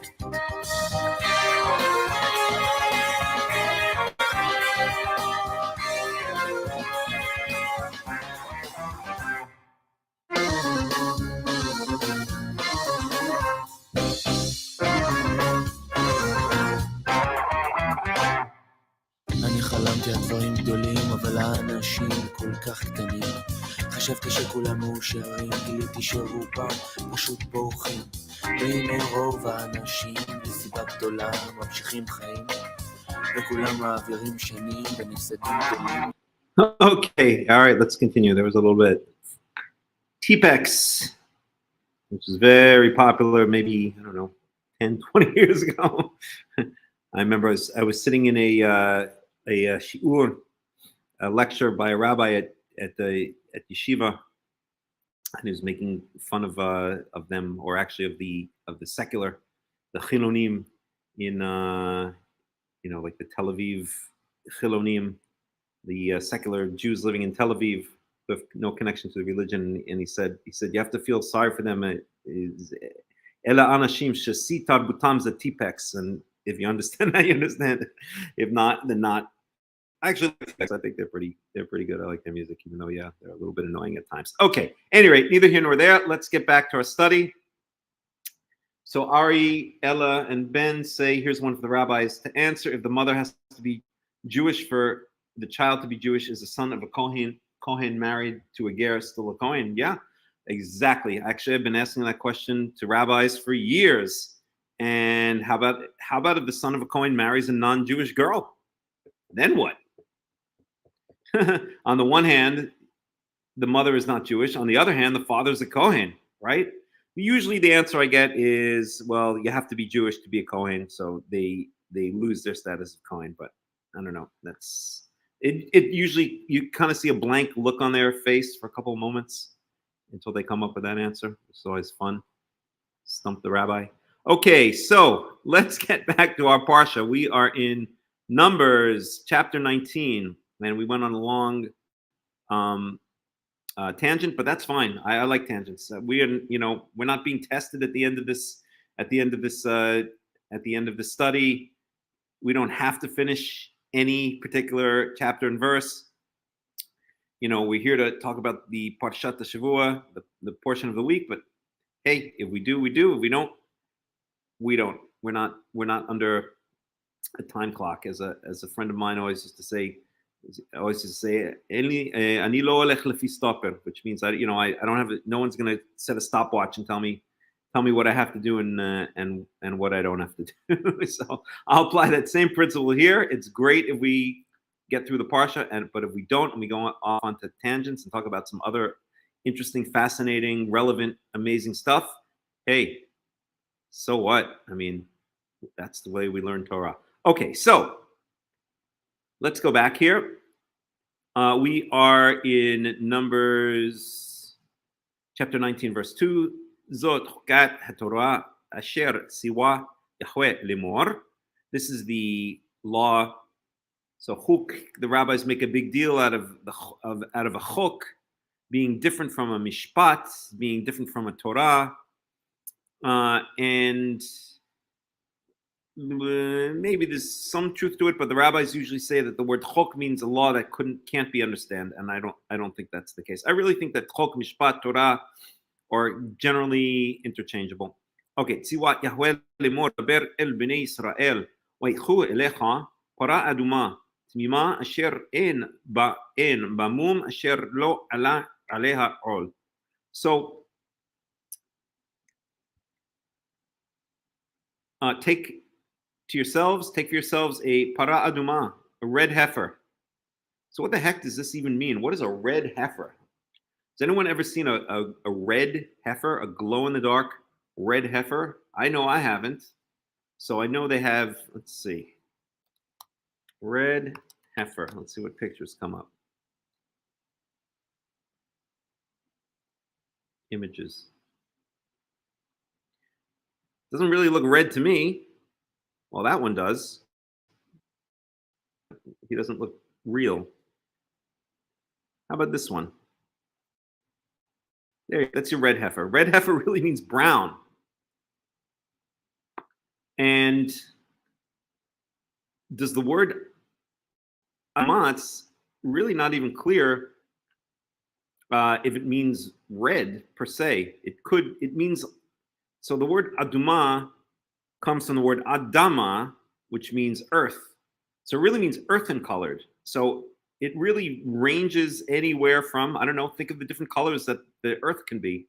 Not like if you're looking at a globe, but if you're looking at the ground, at the dirt. It can be brown, it can be somewhat reddish, it can be dark brown, it can be almost black.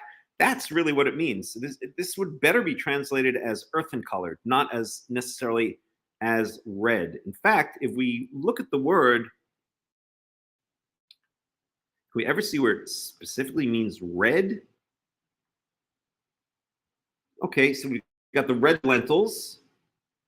Okay, I've cooked plenty of red lentils, and I can tell you that once they're cooked, they start off kind of orangish, and by the time they're cooked, they're kind of brownish. That's the red lentils. That's the porridge that Yaakov gives to Esav. Here we have a red heifer. Okay, so here we have etamayim adumim kadam. So here we have that the water was as red as blood. Okay, so that is red. Okay. The fact of the matter is the word red does really not occur that many times. I guess it's got to occur more than that. What am I missing here?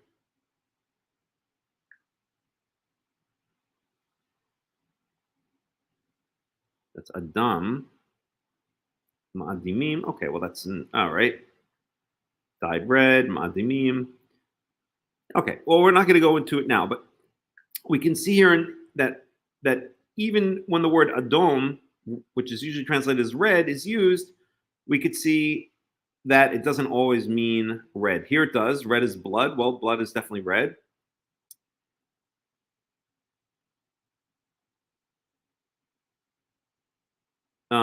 Let's see. Madu Adom. Red. So here we're talking about someone's dress. That's in Isaiah 63:2. And red that's probably speaking more about like crimson colored, which is a bit off red.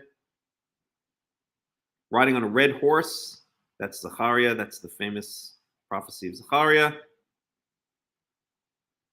Wine is described as red sometimes. Wine, though, is not really red. So we get the idea, I think, right? When it says para aduma here, it doesn't mean a bright red cow. It means a brown cow. How now, brown cow is basically what it means. And the rabbis, again, as is so typical, we've been picking on the rabbis a little bit. Yeah, exactly. Seems how the rabbis are so strict about the matriarchal line of descent, but the greatest rabbi was not even Jewish at all. You're talking, of course, about Rabbi Akiva, who was a convert. I'm pretty sure that's what you're talking about. So So para aduma, so the rabbis make a big deal out of it. So according to the rabbis, we can go again to maybe Rabbi Wikipedia talking about rabbis, and they say that it means fire. So they take para aduma quite literally. And they say that if I remember correctly from my yeshiva days, if the cow has even more than 3 hairs on it that are non-red, then it's not considered a red heifer. So when they say red heifer, they mean red heifer, right? They ain't fooling around, these guys. Let's see.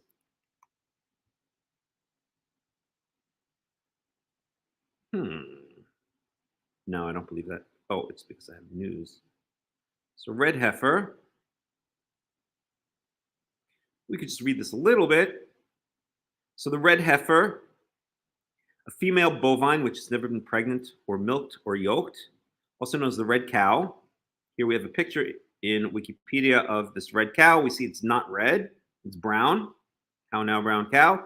Was a cow brought to the priests as a sacrifice according to the Torah, and its ashes were used for the ritual purification of corpse uncleanliness, that is, an Israelite who had come into contact with a human corpse, bone, or grave. Let's just go through this. This kind of gives us an overview. So when we look at the verses, we'll have a little bit of background. So the red heifer offering instructions described in Numbers 19, that's where we are right now. The children of Israel were commanded to obtain a red heifer without spot, wearing no blemish, and upon which never came yoke. The heifer is then to be slaughtered. Oh God, what's going on here? The heifer is then to be slaughtered outside of the camp. Cedarwood, hyssop, and wool or yarn dyed scarlet are added to the fire, and the remaining ashes are placed in a vessel containing pure water. In order to purify a person who has become ritually contaminated by contact with a corpse, water from the vessel is sprinkled on him using a bunch of hyssops, and on the 3rd and 7th day of the purification process, the priest who performs the ritual then becomes ritually impure and must then wash himself and his clothes in living waters. He's deemed impure until evening. Okay, so we could talk a little bit about how the rabbis understand this. So the Mishnah, we know that's the original or the earliest compendium of rabbinical law, published in around the year 200 CE. The Mishnah, the central compilation of the oral Torah in rabbinical Judaism, the oral component of the written Torah, contains a tractate on the red heifer, tractate Para, instead of Tehorot, which explains the procedures involved. The tractate has no existing Gemara, although commentary on the procedure appears in the Gemara for other tractates of the Talmud. So let's see how the rabbis understand it. According to Mishnah Para, the presence of 2 black hairs invalidates the red heifer. So it's not 3, it's 2. In addition to the usual requirements for an unblemished animal for sacrifice. So that's how seriously, no, I won't say seriously, that's how obsessively or exaggeratedly they take it. I fail to understand the purpose of the red cow. It's very confusing to me. That question can be asked for any of the sacrifices. Why, when we bring a guilt sacrifice, does it have to be a goat? Why during Sukkot do we have to bring a varying amount of cow sacrifices every day of Sukkot, or any of the other animal sacrifices or plant sacrifices? None of them make sense in the sense of, oh, makes some kind of logical sense. It's just God's rules, and you can see some trends. So for instance, whenever there's some kind of guilt incurred or some kind of sin that needs to be atoned for, a goat is brought, the scapegoat. And the basic sacrifice is usually a cow or a sheep. But why specifically a red heifer? I don't know, and I'm not even going to try to speculate. And we really can't. I don't think we can really speculate on any of the sacrificial system. It's kind of just the way God set it up. So in that sense, it is, I guess, what the rabbis say, a chok. Yes, you can identify some trends in it, but we can't say, why did he choose a red cow rather than, let's say, a black cow or something like that? Maybe a red cow is more rare and more expensive. And this is, what we're talking about here is a purification from, I guess you could say, the most severe type of impurity, which is a tu'umat meit, contact with a human corpse. But other than that, we're just speculating. And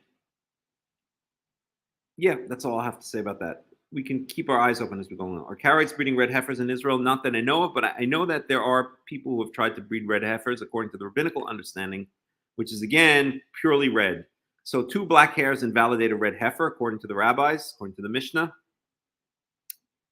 And we see how extreme the rabbis are. The rabbis always accuse the Karaites of being literalists, but in fact, it's the rabbis who are the literalists, not the Karaites. Here it says, para aduma, a red heifer, and they say, and they take it quite literally and mean red heifer means every single hair on that cow has to be red, okay? And that's why there are no red heifers. I think they bred one a couple of years ago and it was in the news, or they're breeding some, who knows? But it's so extreme that it's clear they're taking it literally. It would be like if I were to say, I don't know, we adopted a kitten about a month ago, and he's a black cat. We named him Shoham because Shoham in Hebrew means onyx. Onyx is one of the stones on the breastplate that the Kohen Gadol wears. It's also the stone in which which is overlaid in, or which has a gold engraved names of the 12 Israelite tribes on the shoulders of the Kohen Gadol. At any rate, onyx is a stone which is usually understood, or shoham is usually understood to be onyx, and onyx is usually black. Oops. No. Let's try it again. Let's look at images. So that's onyx, okay? So we have a black cat, a black kitten, okay, named Onyx, named Shoham. And the reason we named him Shoham is my sister actually has a cat, and they named him Onyx because of the black cat. So we said, my sister's family named him Onyx. We're going to name him Shoham, the Hebrew version of Onyx. At any rate, neither here nor there. The point being, oh shoot, I didn't share the screen correctly. Please, guys, if I don't share the screen correctly, please let me know. I do this too often. So I want window, and then I want Torah. Darn. That's the way the screen should be shared, so you can see the text. Please let me know if I do this too frequently, and it's got to stop. So please let me know if I'm not sharing the screen correctly. At any rate, so here's Onyx.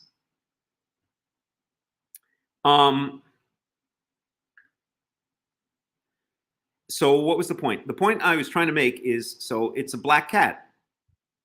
I can't bring up pictures because the pictures are on my phone and I'm on the computer.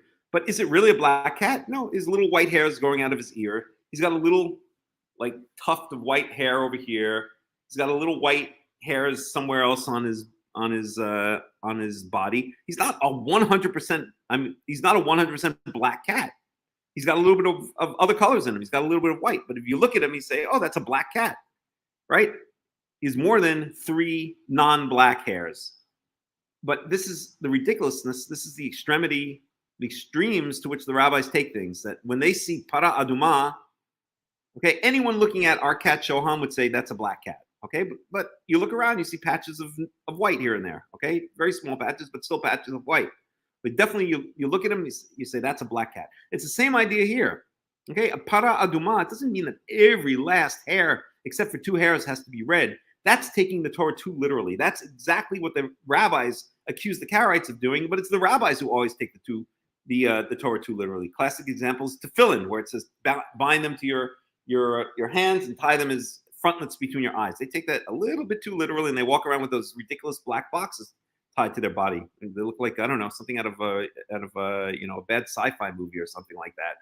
In fact, I had a rabbi who, the last rabbi I was learning with before I officially became a Karaite, he used to walk around with the tefillin all day long. The guy looked like a complete idiot.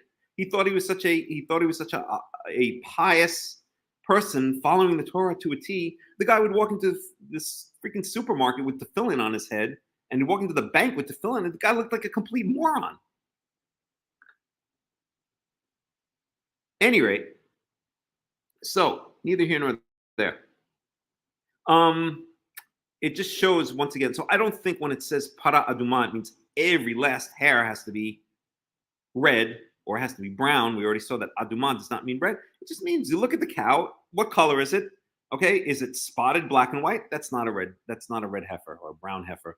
Is it all black? That's clearly not a red heifer. Is it red with lots of patches of white? That's not a red heifer. Oh, you look at it, it basically looks like a red heifer. That's a red heifer. We don't have to take it to extremes. That's again exactly what the rabbis accused the Karaites of doing, of literalizing the words of the Torah, but it's almost always the rabbis who do that, not the Karaites. Okay, Tmima. Tmima means unblemished. Okay, meaning there's nothing wrong with it. It's not lame. It's not missing a limb or something like that. Asher in bamum. So there, it's unblemished. Asher lo ala aleha ol. Okay, upon which has never been a yoke. Meaning it's never been used as a work animal, right? It's never been under the yoke. Okay, this is, and we see this a lot in a bunch of the different sacrifices. Okay, it's not proper to bring these types of animals, and let's actually, how do they translate it? They usually translate it as pure.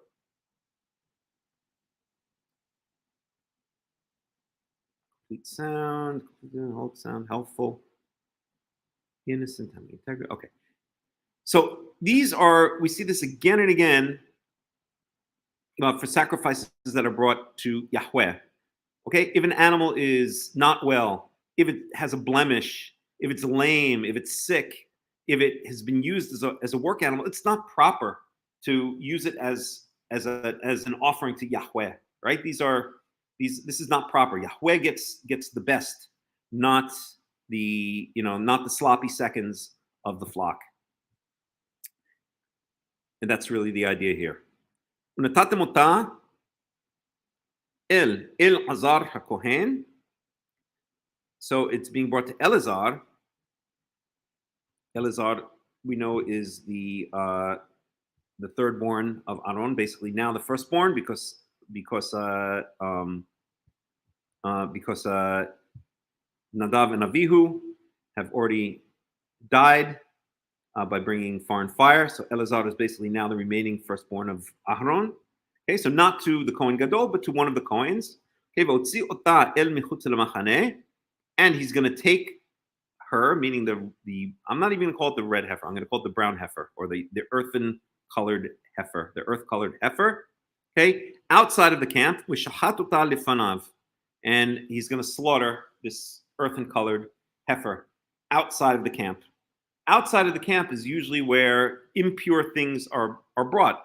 The quote unquote lepers, those who are affected with sara'at, with what's traditionally translated as leprosy, are brought, for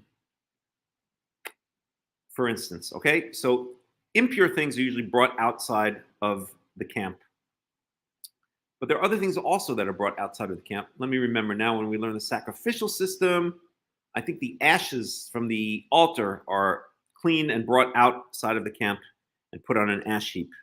I have to go back and check that, but that's what I recollect. Okay, verse 4. ולקח אלעזר הכהן מדמה באצבעו. So he shall take from his blood, he shall put after he slaughters I'm going to paraphrase, after he slaughters the earthen colored cow, he dips his finger in her blood.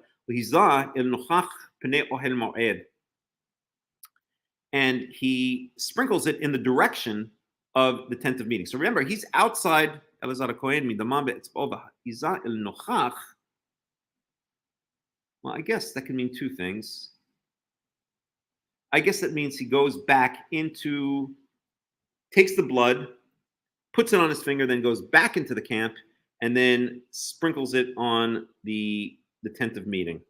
Okay, once again, we'll check that, but that's what it seems to me. All right, tent of meeting.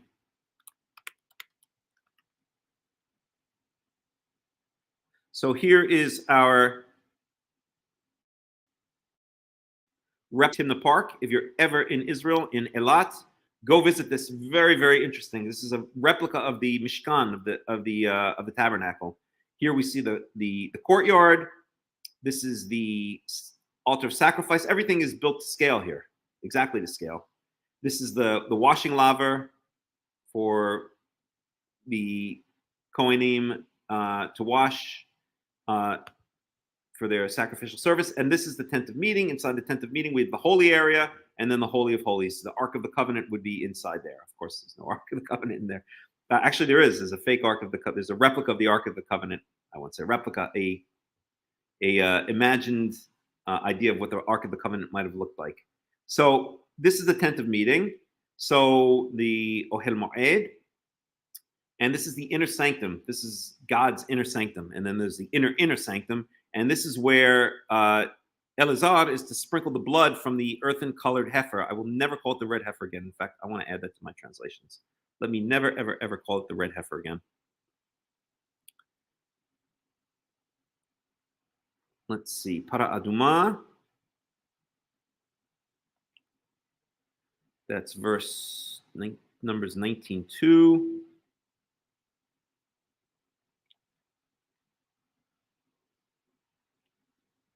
Numbers 19:2, usual translation, red heifer. My translation, earthen colored heifer. Heifer. Comments, the word Adom.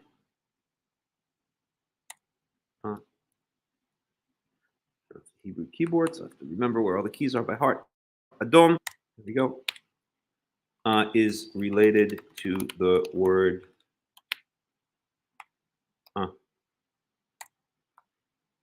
Dama.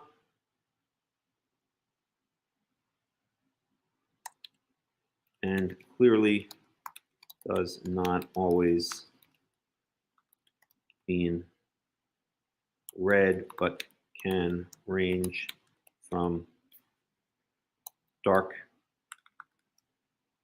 brown to reddish. We'll say ruddy. See. Okay, I'm gonna have to go fly. Come on back here. Come on, guy. Try that again. See what happens to you.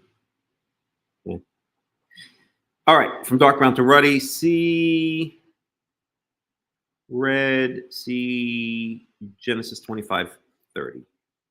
Because there we have the red lentils, and red lentils are not red. They're kind of brownish once you cook them. And it's talking about cooked stew there. Okay, so see. Okay, that's it. So that's that. Okay, Jesus, fly is aggressive. Okay.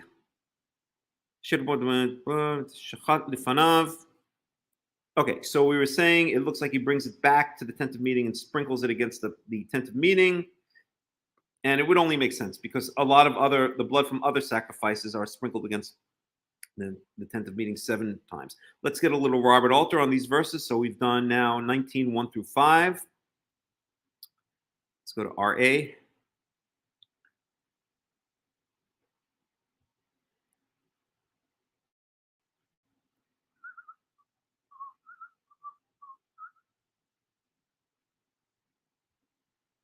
RA. Where are we? It's bigger. And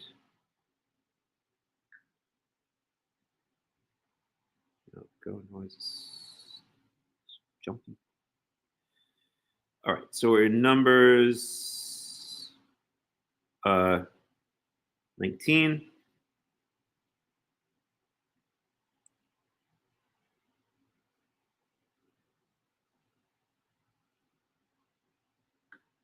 Okay, so it's 12:10.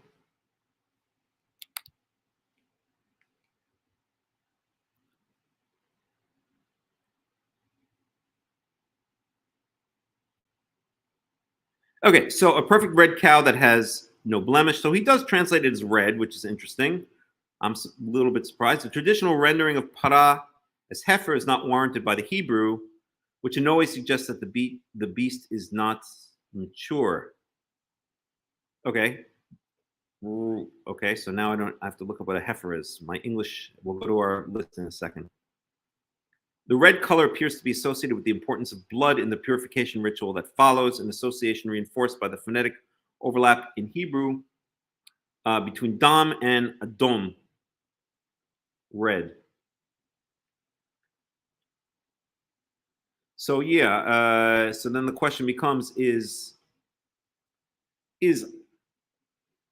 adama ultimately related to the word dam? The word dam means blood, adama means earth, adom is usually translated as red, but adom has the aleph in there at the beginning, so it's really closer to adama.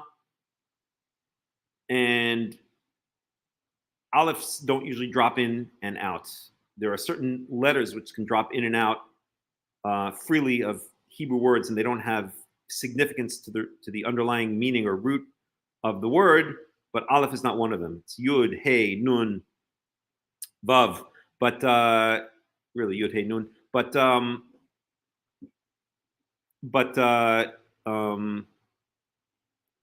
dam is just dalid mem.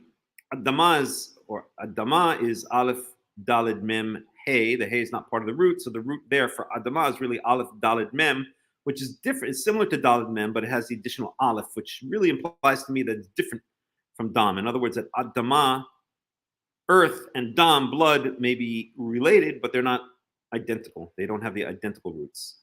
But one adama may come from dam, being the basic one, or possibly dam comes from adama. Okay. But so Robert Alter here wants to relate, he translates it as red cow, not red heifer. So he's saying heifer implies that it's a baby cow. So I don't know what heifer means. That's why I have my list over here of animal terms. Let's go to that. In fact, let me make this a little bit larger. Easier to see. Let's go to our animal terms. Where did we put our animal terms? There we go, animal terms. So let's go to para. Para. Where's our para?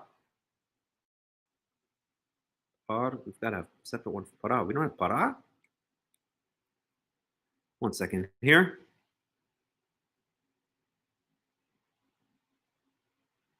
So par.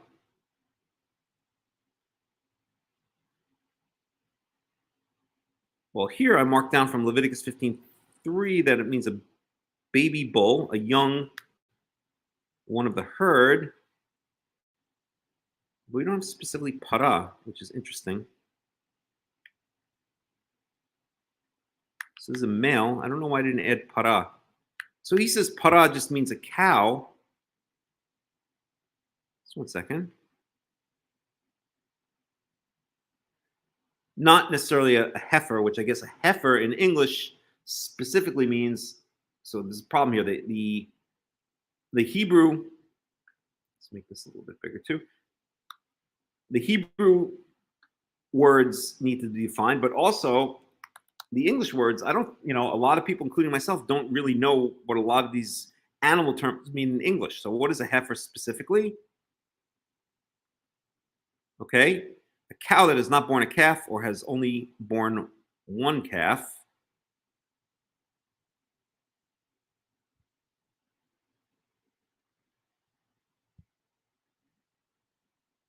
What is a heifer in black slang? A promiscuous woman, a prostitute. Never heard that one before. Okay, it's definitely not what we're looking for. Okay. Since then, it took on the meaning of a female who's obese. All right.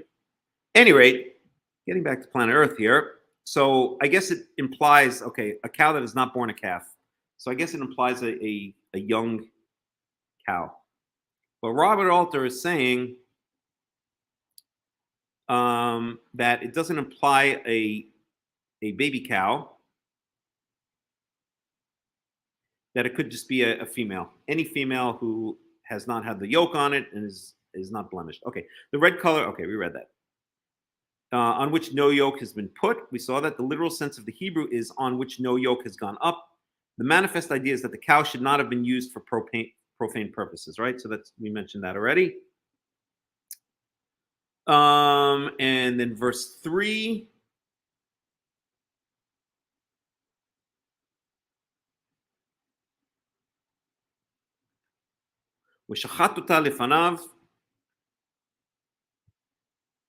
So he shall slaughter him before him, meaning Elazar shall slaughter her, not him. Oops. So the Hebrew uses an impersonal third person masculine verb, one shall slaughter her. Okay. Right, that's true.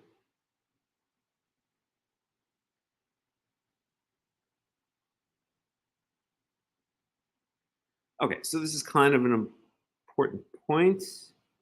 The Hebrew uses an impersonal third person masculine verb, one shall slaughter her. A fairly common equivalent of the passive, the same form occurs at the beginning of verse 5. As verse 8 makes clear, some person other than Elazar, the priest, does the burning. The priest himself is kept at a certain distance from this procedure, supervising it, the forces before him in this verse. So, okay, what Robert Alter is saying is, even though it says that Elazar takes this earthen-colored heifer outside of the camp, and then it says, and he slaughters her before him. What Robert Alter is saying is that the he here doesn't imply Elazar, it implies a different Kohen, that another Kohen now slaughters the red heifer before Elazar. And that, I don't want to get into that, we'll get too technical, but basically this is the impersonal third person, which implies the passive, as Robert Alter says. Okay, let's move on. Verse 4, her blood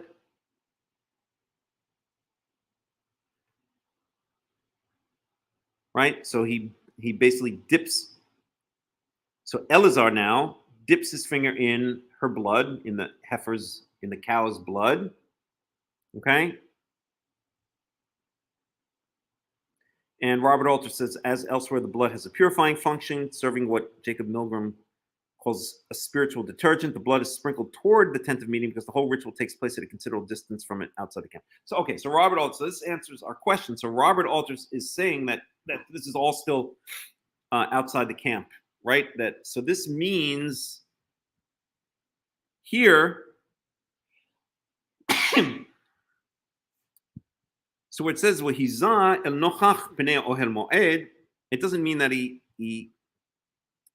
sprinkles the blood on the tent of meeting itself, right? Here's our tent of meeting. Where's our tent of meeting? Oh, okay, we got rid of the tent of meeting. Let's bring it back. Here's our tent of meeting, okay?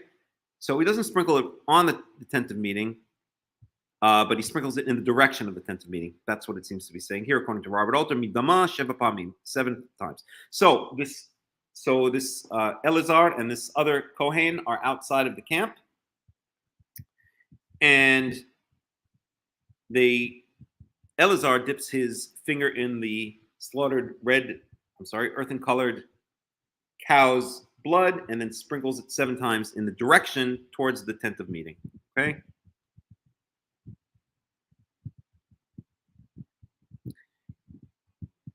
And I'm curious if anyone actually says that he goes back into the camp and sprinkles it on the tent of meeting. I guess not, but let me just check very quickly. Just very, very, very quickly. Just my own edification. Well, let's look at Everett Fox.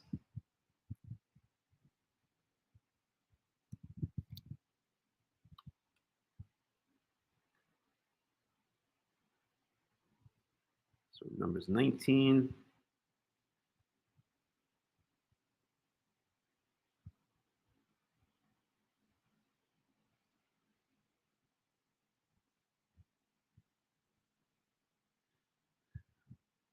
Yeah, and to sprinkle towards the face of the tenth appointment some of its blood 7 times. Okay, so I guess that makes sense. So it doesn't mean that Eleazar now goes back into the camp with the blood and then dips his finger in the blood and sprinkles it onto the tent of meeting. It just means sprinkles it from outside the camp in the direction of the tent of meeting. But just out of curiosity, let me see.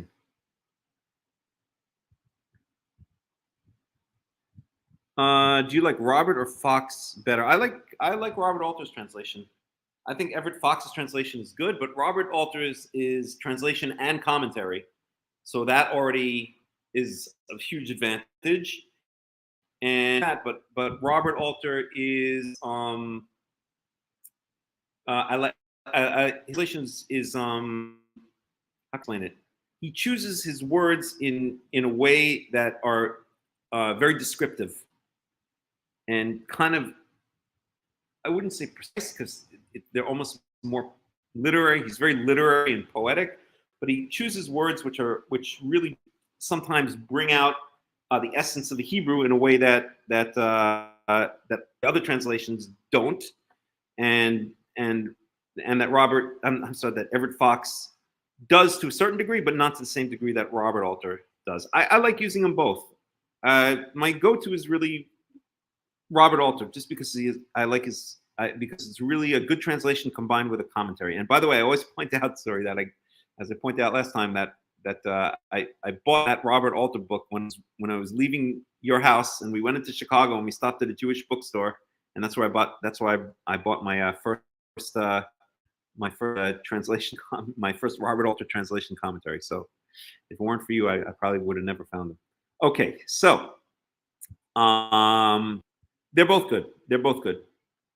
I just find Robert Alter a bit more accessible, just the commentary is there as well,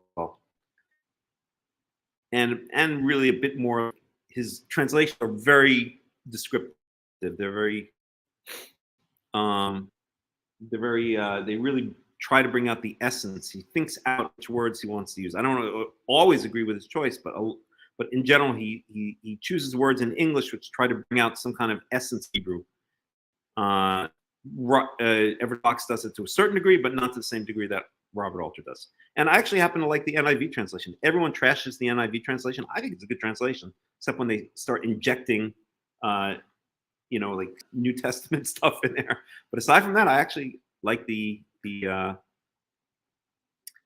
translation, the NIV translation. It's also one of my goes. So let's just see. So we're in Numbers. This is Numbers 19:4. And then let's see if there's any commentary.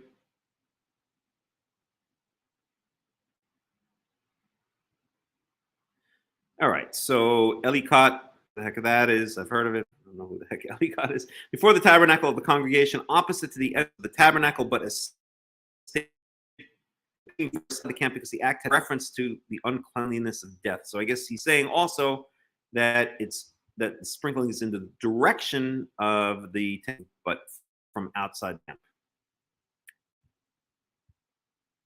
camp. Before the Lord, done the altar, done this, that doesn't really relate to it.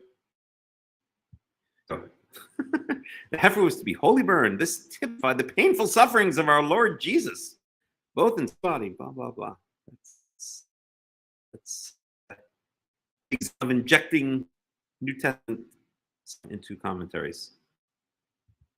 But no, that's TV. That's Matthew. His concise commentary. It doesn't look too concise.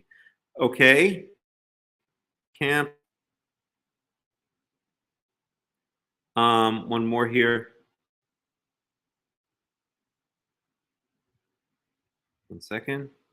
Priest would sprinkle the blood 7 times before, literally towards or near the tabernacle, description which seems to imply either that he carried a portion of the blood in a basin at the door of the tabernacle, thank you, or that the act of sprinkling, he turned his face towards the sacred edifice, being disqualified through the defiling of this operation from close to it. So here we go. So someone does agree with me. Jaimiason Fawcett Brown Bible commentary leaves open the 2 possibilities that either he goes back into the camp, carrying the blood, and then dips his finger in it and sprinkles it right on the tent, or that he's doing it from outside of the camp. Honestly, my gut feeling says he takes the blood and goes back into the camp and sprinkles directly on the tent of meeting, because we see other examples of the same, where it's clear that blood is sprinkled on the tent of the meeting. And also we have here in the Hebrew, we have the word nochach, which is kind of hard to translate. It usually means like opposing or opposite but it does apply, it really does imply close contact with. And I'm not going to go explore that word right now, but where it appears, it usually applies like in close proximity to, like facing. That's the way it would really be translated as. So if I were to use that translation of this word nochach here, the way it would be translated as Lakach Elazar Kohen min dama. So Elazar, the Kohen, took some of its blood upon his finger, meaning he dipped his finger in some of its blood. Okay. V'hizah el nochach pnei ohel moed, and he sprinkled it facing the entrance. God almighty, these flies here are so damn aggressive. Facing the entrance to the tent of meeting. That's what it's midama sheva pamim, 7 times. And gotta go back and remember, but there are a number of other sacrifices where it's clear that the blood is spilled onto the tent of meeting. I think it's Numbers 16. Just look very briefly. So the fact that even one commentary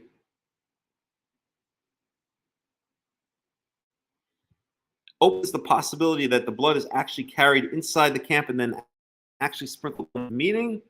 So okay, so I was going to reject my gut feeling, which was, but now I'll go back to my gut feeling. That makes more sense to me, actually, that Elazar, or that Elazar goes back into the towards the tent of meeting, goes all the way into the camp, into the center of the camp, to the entrance of the tent of meeting, and then sprinkles it actually on the fabric that makes up the tent of meeting. Let's just see here. Is it number 16? God almighty, I gotta kill this fly. Dude, is go. Flies here are so damn aggressive. I'm sorry, Leviticus 16, not number 16.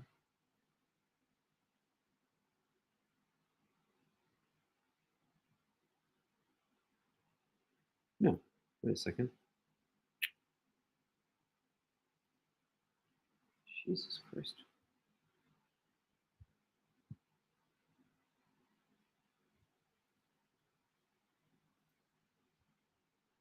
Second.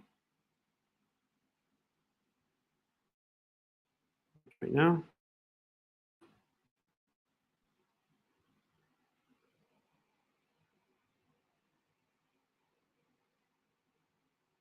All right, it's Leviticus 16. Okay, 1 second.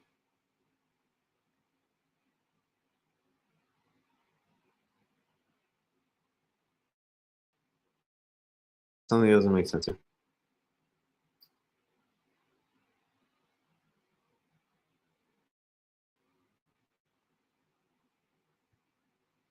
What am I missing? Oh, that's Leviticus 1. Leviticus 16. Okay, thank you. That's what I'm looking for. So,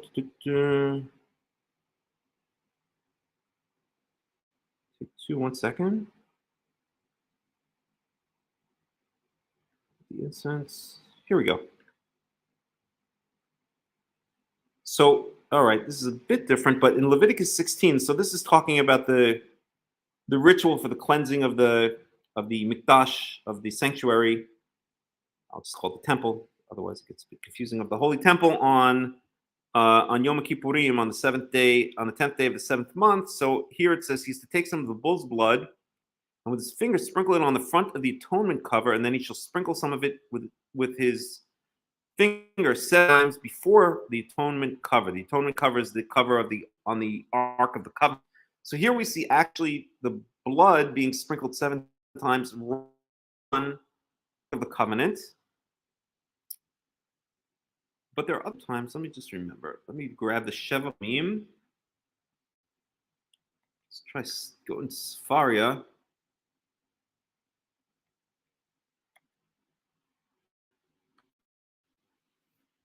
He's a pretty good surgeon.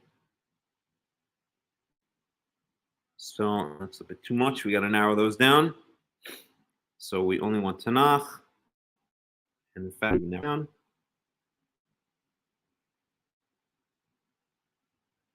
Okay. So the Sheva. So now we only have 13 search results. Good. So let's look here. Good search engine.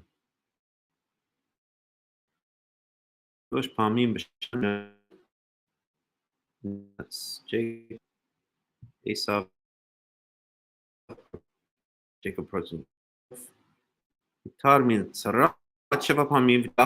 Okay, so there's 7 pamim, 7 times. There's ours, Leviticus 16:14.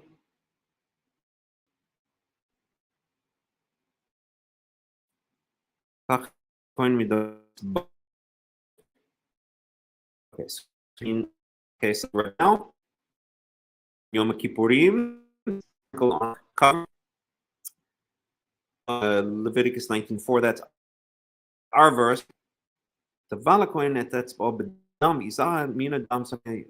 Okay, so here this is an interesting one. That one out. It's all mina Isa. No, we don't want one.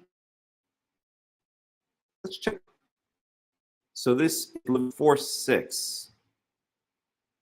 So this is sprinkling not on the tent of meeting, but on the parochet. The parochet is what separates the inner sanctum from the inner sanctum, the holy area from the holy of holies area. So let's just check that out for a second. Leviticus 4:6.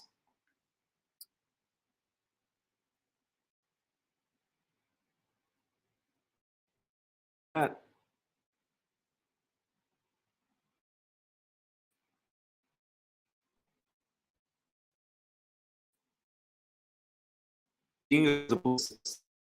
basically you're basically I'm a parent, so I don't identify it. I've expressed my any not be. I really hope they're not reinstated. How I understand Yahweh instituted this system already in use. There's the way that people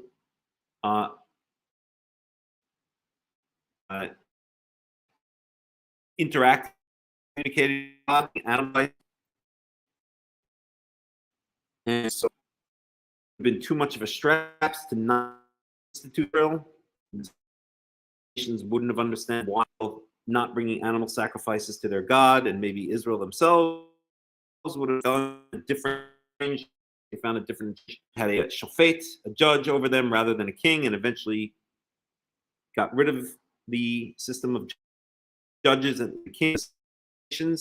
So the idea that that was just the way things were in the day. I hope it's getting brought back, and we've discussed this many times.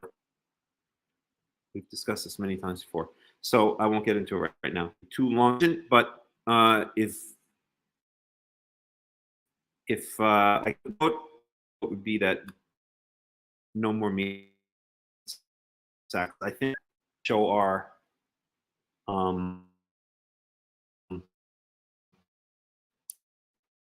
thanks for, although really the blood is the atonement. Shh, don't tell the Christians that one. Blood to be. I don't know if a loaf of bread ever takes. I don't know. Just have to. Oh, right now no, because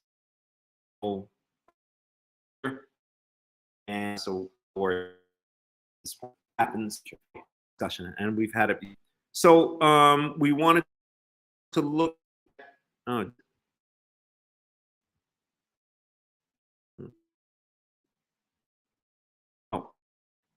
Look at the fourth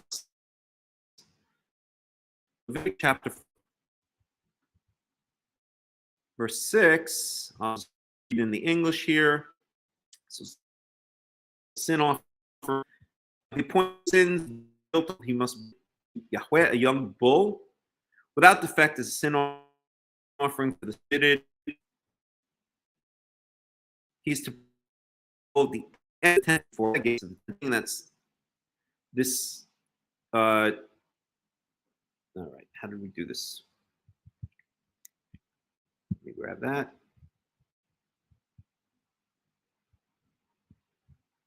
Grab that. Good. File. Open file. Desktop. Screenshot. There we go.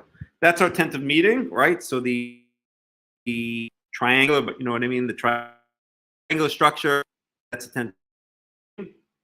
So here in Leviticus 4, there's the bull at the entrance of the tent of meeting before Yahweh. The lays on its hair before Yahweh. The anointed priest, some of the bull carry it into the meeting, into the blood, some of it sometimes Yahweh in front of the curtain of the sanctuary, or on the curtain of the sanctuary, I think is a better translation of it, if I remember the Hebrew. The priest shall then put some blood on the whole of altar of that is before Yahweh. The bull's blood he shall pour out. So blood is actually I mean, on covenant on the 10th day of the 7th month on Yom Kippurim, the Kohen Gadol, the high priest, goes into the inner sanctuary and sprinkles the blood of the bull on directly onto the cover of the Ark of the Covenant. It's kind of crazy, right? The Ark of the Covenant is like, it's, you know,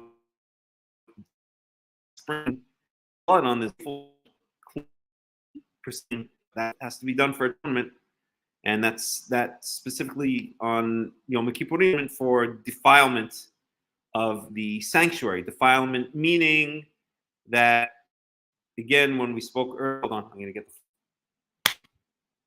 no, I missed them.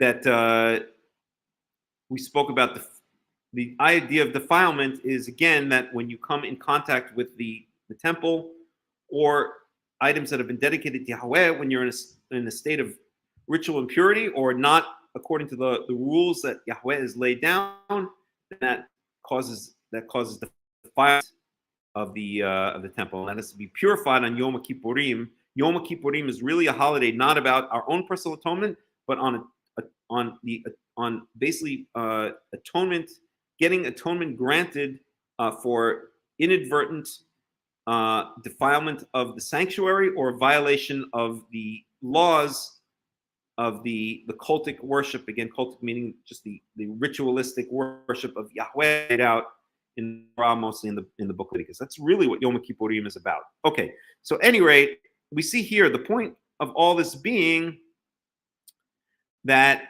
here with the sin offering, the blood is sprinkled. Well, it says here in front of, but I think it really means directly on the curtain, separating the whole from the Holy of Holies. And we know on Yom Kippurim in Leviticus 16 that the blood is sprinkled directly on the ark cover. Where was that? Right here, Leviticus 16:14. He takes some of the bull's blood and with his fingers sprinkle it on the front of the atonement cover. Then he shall sprinkle some of it with his fingers 7 times before the atonement cover. So the blood on Yom is sprinkled on the various elements of the tent of meeting, of the Ohel Moed. So that would imply to me, going back to our verse here, that one commentary that said that Elazar brings blood in a basin, the blood heifer in, go to the camp, and then sprinkles directly on the tent of meeting, which again is this outer triangular, somewhat triangular fabric. Well, I guess the entrance would be here, right? So did those curtains over there. So that this means that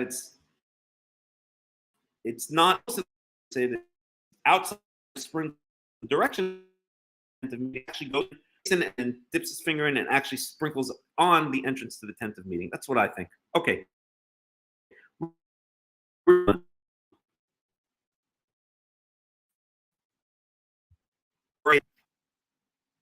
وصرف Haftarah now.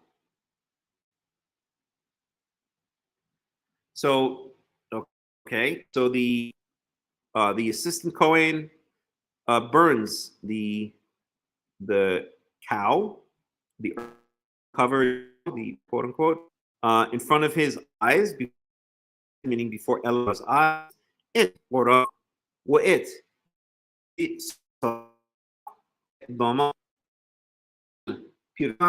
So including its blood, even its excrement is burned. Basically, the entire thing is burned. That's basically what this is saying. All right. Let's see what Robert Alter might have to say about this.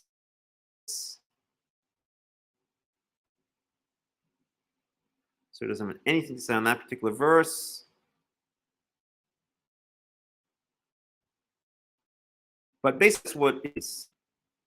Right? The entire cow is burnt. Okay. Verse 6, Wilakach Kohen Es Eretz One Zov Tola Waishlich Et El Toch Srefat HaPara. So now he takes Erez,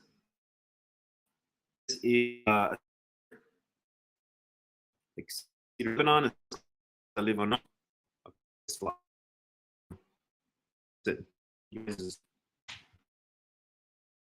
Damn it. Hold on.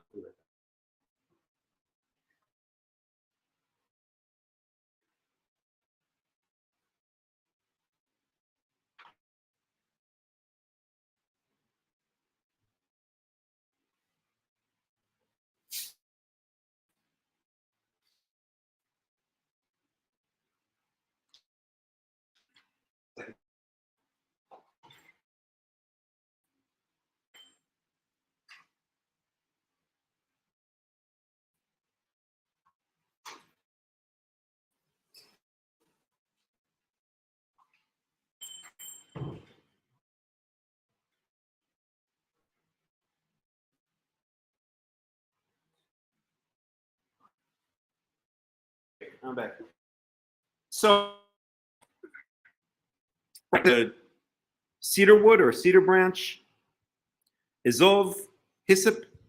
By the way, hyssop is the same plant mentioned in Exodus chapter 12. That's what the blood from the Passover sacrifice is dipped into the blood of the Passover sacrifice and then rubbed on the side posts and the top post of the door.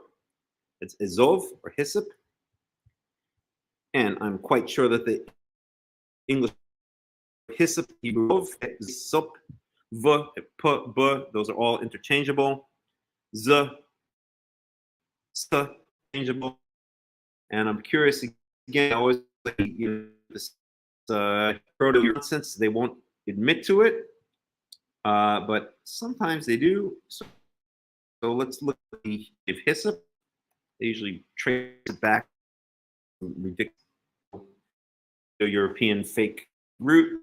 It's to me that hyssop comes from Izov. Let's see if they actually admit to it. So by the way, that's hyssop. Oops. So hyssop is from, it's from the mint family. It's really many herbs from the mint family. I'm very into herbs, spices. We have a big garden in the back here, and I grow all kinds of herbs and spices. But hyssop is it's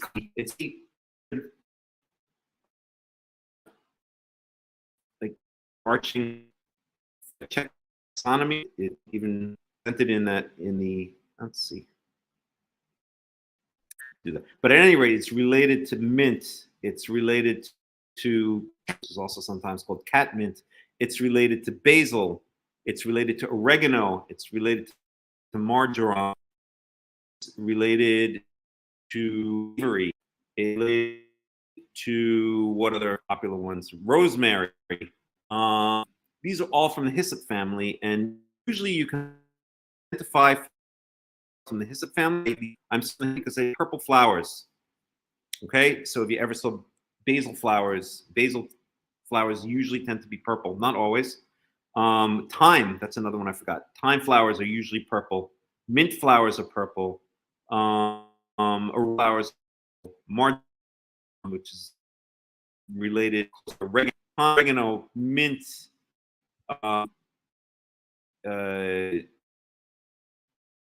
hyssop. Those are some of the more common hyssop type about when okay, so let's see what the etymology of hyssop is, or what the etymology of hyssop is. Oh, no kidding. They actually admit it. Aniseed, that's another, no, aniseed is not from the, I'm sorry, my mistake. Aniseed is from the umbrellify. Aniseed is related to parsley, coriander, fennel.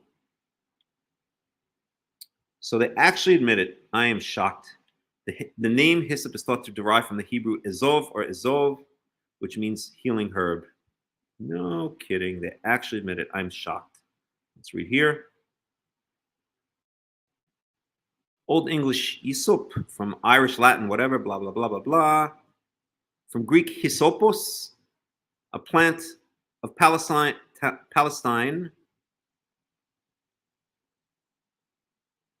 used in Jewish purification rituals. From Hebrew ezov.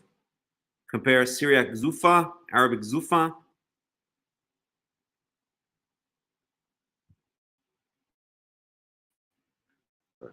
Wow, I'm surprised they actually. So there we go. So the is fit to the.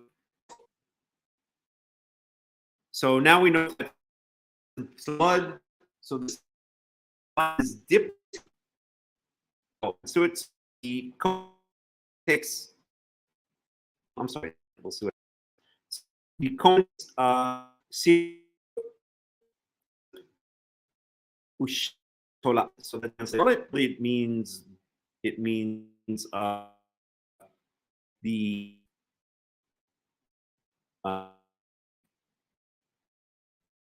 die from warm autumn, but here they translate as well. So that's 6. So that's 6. Crimson stuff. Okay. Here's how he gets that translation. Whatever. Tola'at. It's usually read on a tola'at. It's tola'at, which is usually translated as just as crimson, or sometimes as crimson wool. No, not as wool.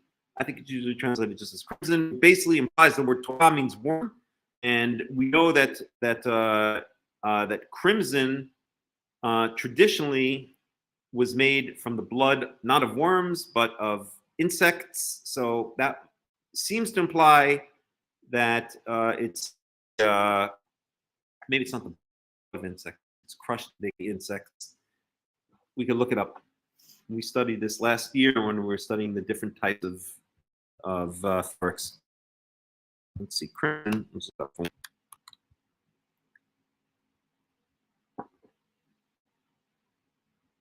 Okay, so crimson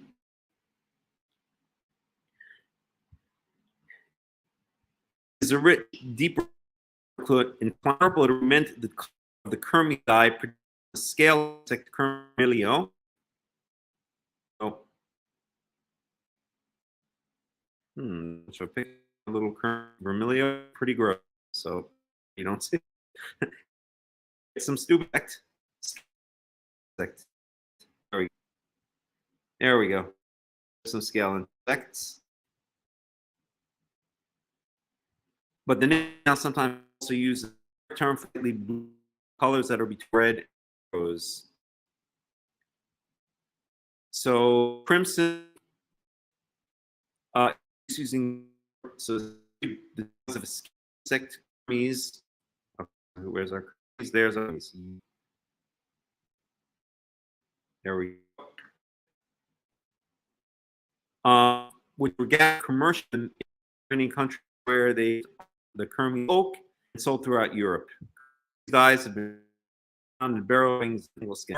Fell out of use with the introduction of also scales because the dyes, etc. Okay.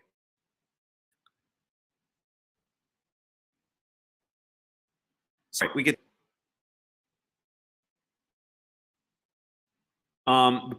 getting too deep with that. Usually as Robert Alter again, and stuff that really implies fabric made from or crimson made from worms. Tola'ah is a worm. Let's even see that. Right, it's a worm. And let's see if the BDB says anything. So dyed with Coccus ilicis. See Shani. So the BDB also translates it scarlet stuff. So what is this Coccus ilicis? So this is what this is the BDB. It doesn't mean it's right, but I'm assuming that's another insect. You could look it up for a second.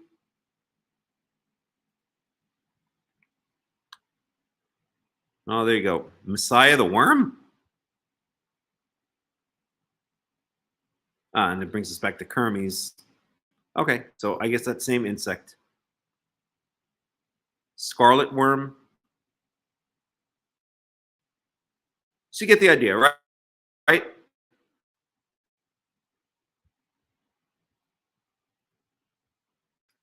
Okay. ويشليخ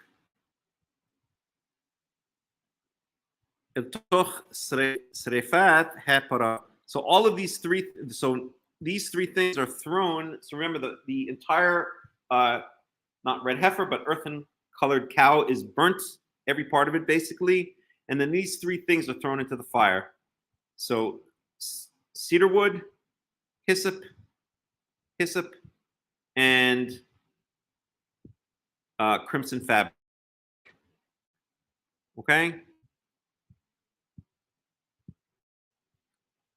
We khibes bi kohen we rahatz bisaro b'mayim. So after this, the kohen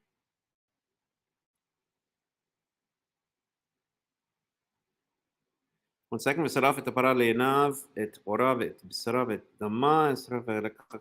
guess we're not talking about Elazar, not the head kohen here, but that secondary kohen before, and this is done before Elazar. So the secondary kohen is doing all the stuff. This would free Elazar to be able to go, because it does mention that Elazar is the one who sprinkles, right? It says explicitly Elazar. So there's two kohens that play here based on this being an impersonal third-person verb.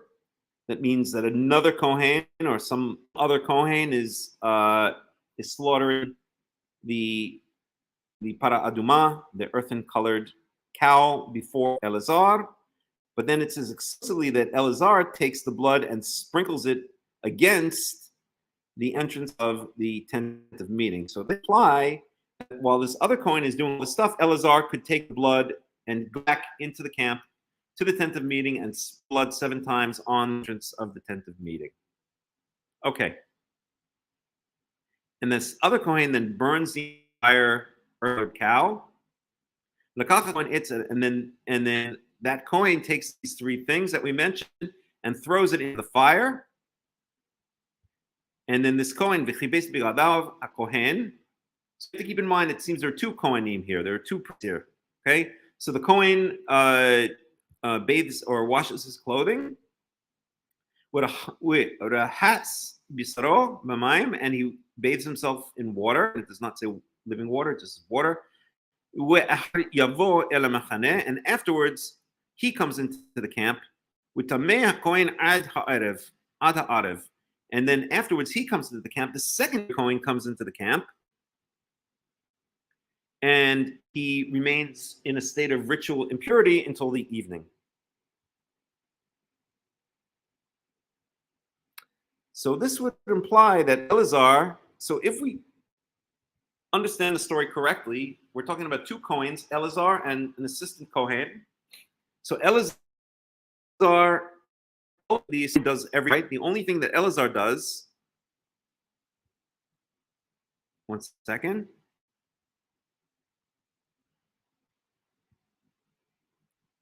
So Elazar takes this earthen colored cow outside of the camp, and then the other Kohen slaughters it. Then Elazar takes the blood from the cow, brings it up, sprinkles it on the entrance to the tent of meeting 7 times. So Elazar is already now back in the camp. Now the Kohen burns the carcass of the cow completely. Now, so this is in. So this brings now goes back to camp, I guess, or never left, because that other possibility is that Elazar just sprinkled in the direction of the entrance of the tent of meeting, but I think it means he went in there and sprinkled it on the entrance of the tent of meeting. At any rate, le'enav, meaning Elazar is now back outside of the camp, but the other Kohen, all the parts of the cow, and then that other Kohen, the assistant Kohen, we'll call him, takes those 3 substances, the cedar wood, the hyssop, and the worm scarlet, scalebug scarlet, and throws them into scarlet fabric, that is, and throws them into the fire where the cow is burning. And then that other Kohen washes his clothes, bathes himself, and then he goes into the camp. And that Kohen is unclean until the evening. He remains, after he's washed himself in his clothes, he remains in a state of ritual impurity until the evening. Okay? Alrighty. What book is that? What book is what, Phil? Jesus, Jusical. I remember. Sorry, I've said that for years. I think that was yours when we met in Arkansas. You told me that one. I've been using that ever since. I always say that Jesus is a I always say to Christians, you worship a giant juicicle.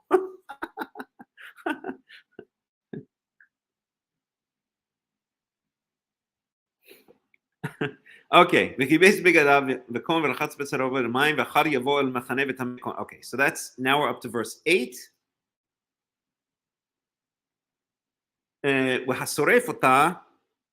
Now I'm confused again.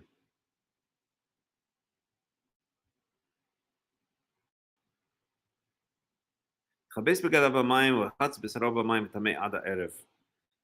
okay, so maybe there's 3 Kohanim. I don't know, I'm lost. So maybe there's 3 Kohanim. I don't know. So now it says that okay, let's go back one. Okay, so the Kohen, there's one Kohen who chucks the 3 substances into the fire. And now it says here explicitly in verse 8 that the Kohen that is burnt, the Kohen that has burnt the earthen colored cow, the same thing. He washes his clothes, he bathes himself, and he's in a state of ritual purity. That's still not talking about Elazar. So I guess it's more. I guess there's a number of assistant Kohens here, I think. All right, verse 9. Asaf ish tahor et efer hapara. So now someone else comes. So it says a man in a state of ritual purity and gathers the ashes of the cow. I would assume that's a Kohen, even though it doesn't say that explicitly. I can't imagine it wouldn't be a Kohen. I don't think a non-Kohen would be allowed to touch such a thing. It does not explicitly say it's Kohen, so that's a little bit curious. We can look that up.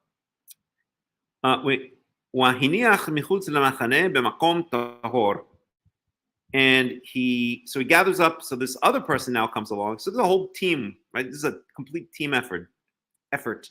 So now another person comes along, probably a Kohen, presumably a Kohen, gathers up the ashes of the earthen-colored cow and places them outside of the camp in a place where it's ritually pure.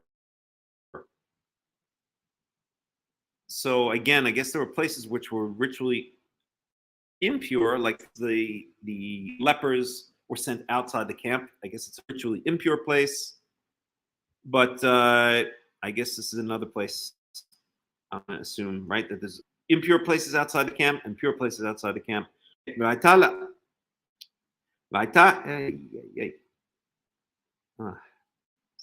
to highlight. Okay, forget it. Let's do it this way. והייתה לעדת בני ישראל שמי נידה היא.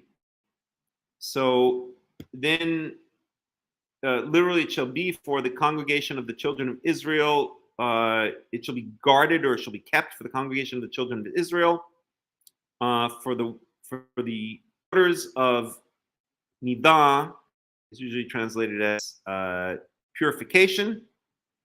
Chatati, and it is a sin offering, or it is used for purification from sin. We'll get some commentary on that. And then, v'chibes ha'osef efer hapara et bigadaw v'tameh ad ha'erev. So then this third person, I guess we're up to 4 people here. I guess there are different people who do each of the different things. So now there's the person who gathered the cow, the clothes, doesn't say himself, he was clothes, and he remains in the spiritual purity.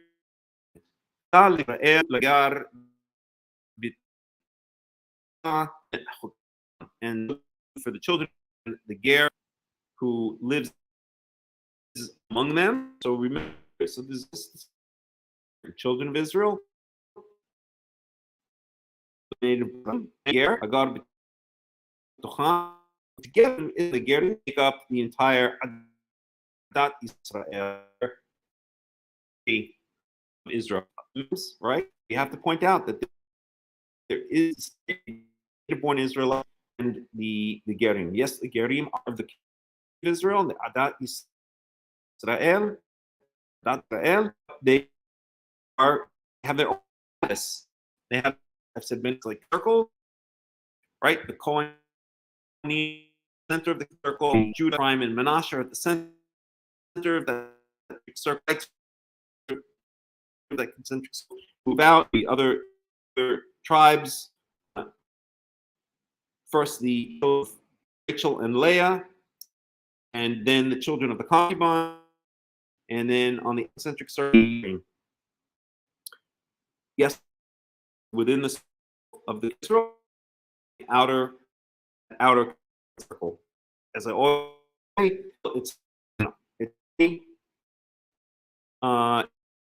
those Israel rank of Israel, exactly the hierarchy of Israel, and that's the way it was. If you were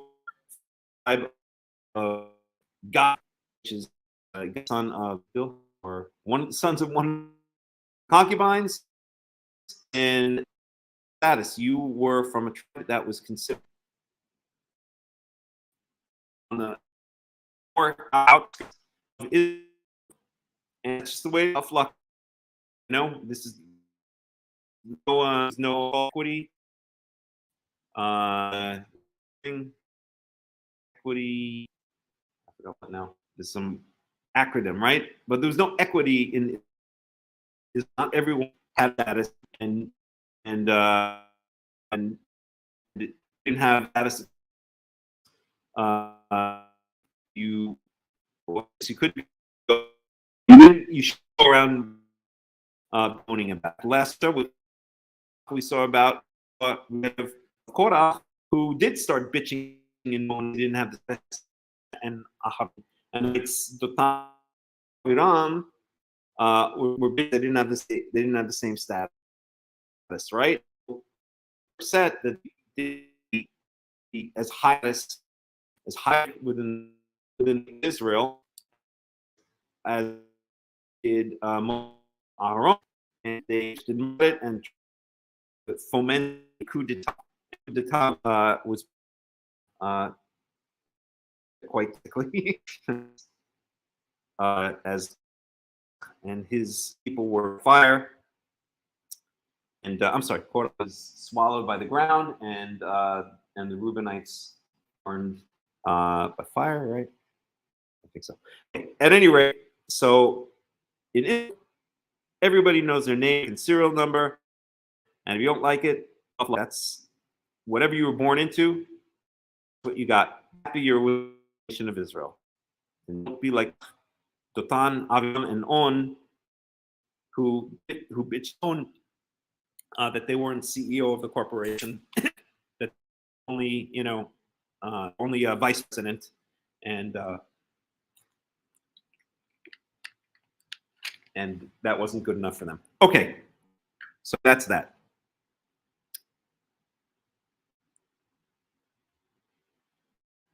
All right, let's go. Let's get a little commentary here.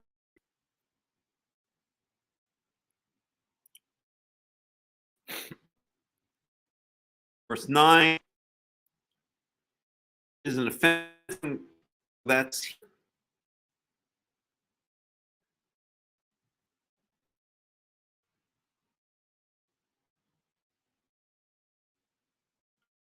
remember now it's diversity and right diversity whatever. That's what it's speaking in the verse 9. And as this comment, loss, offending would be sacrificed on the altar to expiate this. We spoke about that when we were learning Leviticus. The ashes mixed with water, similar function of ridding contamination. Mixed with water. Where does he get the mixed with water from? Did I miss something? Oh, let me get to that. The ashes mixed with water serve similar the preservation. Both the corpse and the act transgression are imagined as imparting a polluting physical residue, a kind of miasma. But Robert altered these words. We know what the heck a miasma is. That has to be cleansed. Let's look up miasma. Thank you, Robert Alter. You did it again. I should have read out Robert Alter before I took my SATs. I would have learned a lot of miasma theory. Unpleasant or unhealthy smell or vapor. Miasma of stale alcohol around them. Oppressive or unpleasant atmosphere which surrounds or emanates from something. There was a miasma of despair over this place. Okay, I think we get the like an in the negative sense. Okay. So that's para aduna, or I said the whole thing, but the first part. Okay. So we get the general, yes, there's some questions, details, but we get the general. How many Kohanim? I think it looks like a different Kohen is involved in each of the different portions of the ceremony. So one Kohen burns the cow, another one throws the three substances into the fire. Another one gathers the ashes. Okay, at any rate, that's how we get. Now we have a pile of ashes, or we have a collection of ashes that is stored somewhere. So what's the end result? What's the output of this entire process? We have ashes of the earth-colored cow that is now being stored, that is now somewhere outside of the camp, in some clean outside. That's it. That's the bottom line there. Now, what do we do with that? That's the next here.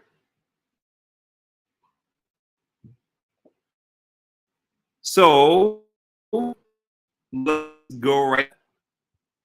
So the one Kohen is clean and Elazar is clean.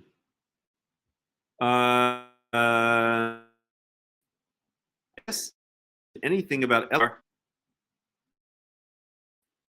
So what do I do? Well, Elazar took the blood.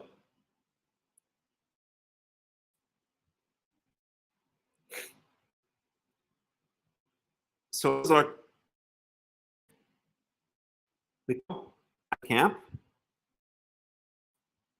water, and Elazar took the cow, went back, in my opinion, went back into the camp, stood against 7 times against the entrance of the tent of meeting. So we have 2 Kohanim so far. Elazar took the cow out, another Kohen slaughtered it. Elazar gathered the blood, went back in, spit on tent of meeting. Third Kohen, it seems, then burnt the remains of the cow. Then a fourth Kohen, I think, took the 3 substances and tossed it into the fire.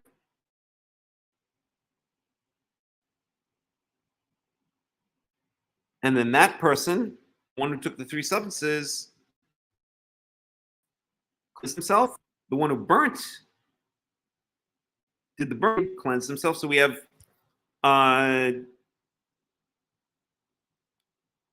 3 Kohanim so far. We have Elazar, the Kohen who burnt the cow and chucked the 3 substances in the fire. We have a 4th person.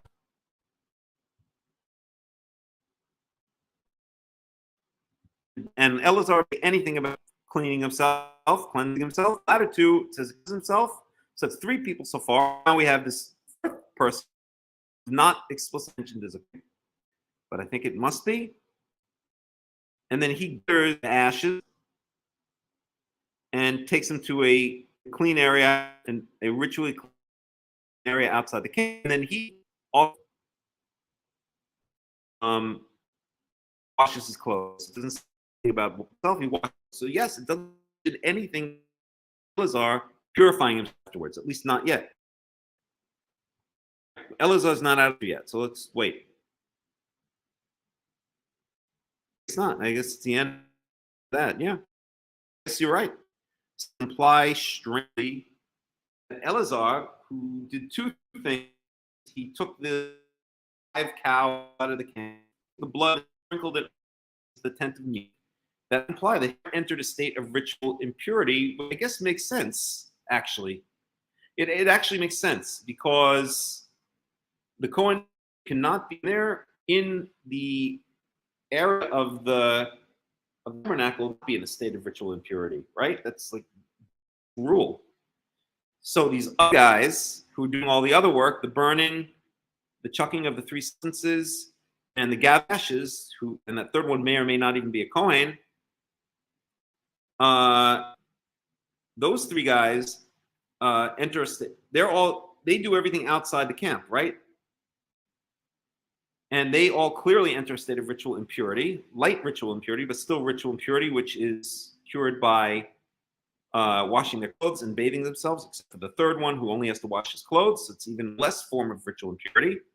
Implies that the ritual impurity doesn't penetrate past the clothes into the body itself. And all he did was gather the ashes.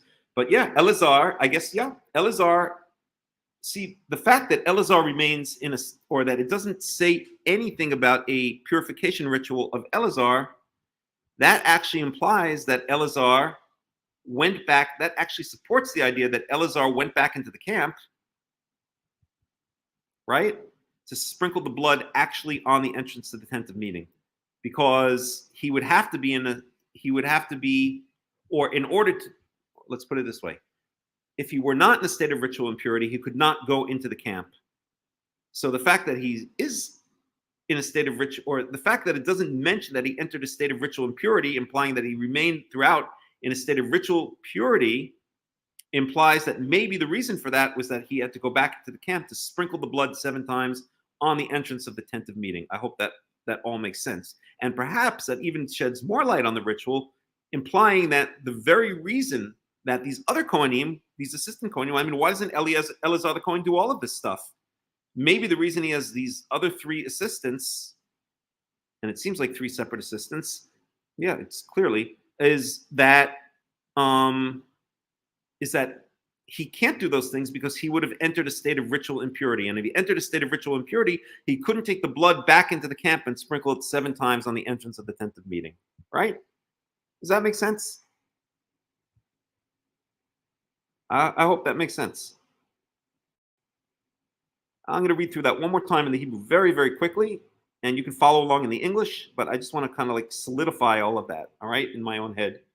So I won't give a translation or any kind of commentary, maybe just a word or 2, but follow it along if you want. So Numbers 19:1, וידבר יהוה אל משה ואל אהרון לאמור, זאת חוקת התורה אשר ציווה יהוה לאמור, דבר אל בני ישראל ויקחו אליך פרה אדומה תמימה אשר אין בה מום, אשר לא עלה עליה עול. I'm just going to read more modern Hebrew pronunciation because I want to focus on the meanings, not on getting the pronunciation right now. ונתתם אותה אל אלעזר הכהן והוציא אותה אל מחוץ למחנה ושחט אותה לפניו. So far 2 people. Elazar takes the cow out. Another person kills it. ולקח אלעזר הכהן מדמה באצבעו והיזה אל נוכח בני אוהל מועד מדמה 7 פעמים. Elazar takes the blood, puts it in a basin, goes back inside the camp, sprinkles it 7 times on the entrance of the tent of meeting. I really think it doesn't make sense that he stands outside of the camp and sprinkles it in the direction. It says nochach. Nochach means facing, basically, or opposite, right? It's the only really explanation that makes sense to me. Verse 5.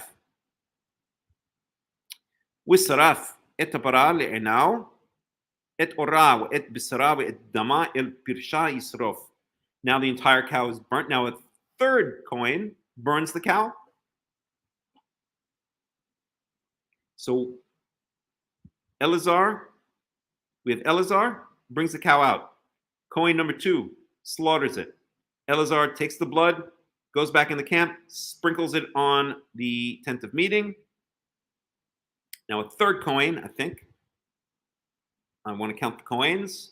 A 3rd Kohen burns the remains of the cow, all of the remains of the cow. ולקח הכהן, maybe it's the same one that burns it. I think it's the same one. Okay, I think it's the same one. Wait, 1 second here. שחט אותה לפניו ולקח אלעזר הכהן מדמה באצבעו ויזה אל נוכח אל דמה 7 פעמים ושרף את הפרה נב את אורה ואת בשרה ואת דמה ואת פרשה ישרוף ולקח הכהן עץ ארז ועזוב את שריפה הפרה. Okay, I'm going to take it back. I think this is now we're talking about a 2nd Kohen. So there's only so far 1 assistant Kohen. That assistant Kohen kills the cow, slaughters the cow. Elazar goes in, takes the blood, sprinkles it on the tent of meeting. Then that same assistant Kohen burns the cow, burns the remains of the cow. Not burns the cow alive, God forbid. Burns the remains of the cow. Then takes the 3 substances, the cedar wood, the hyssop, and the crimson, and tosses it in the fire. And then that 2nd Kohen, okay, so then his job is done. So he became impure. So he did 3 things. Okay, he slaughtered the animal, he burnt it, and then he took the 3 substances and tossed it in the fire. And then he washes his clothes and himself, and he's out of the picture. Right? No, he's not out of the picture. Because now we have the one who burnt it also does the same thing.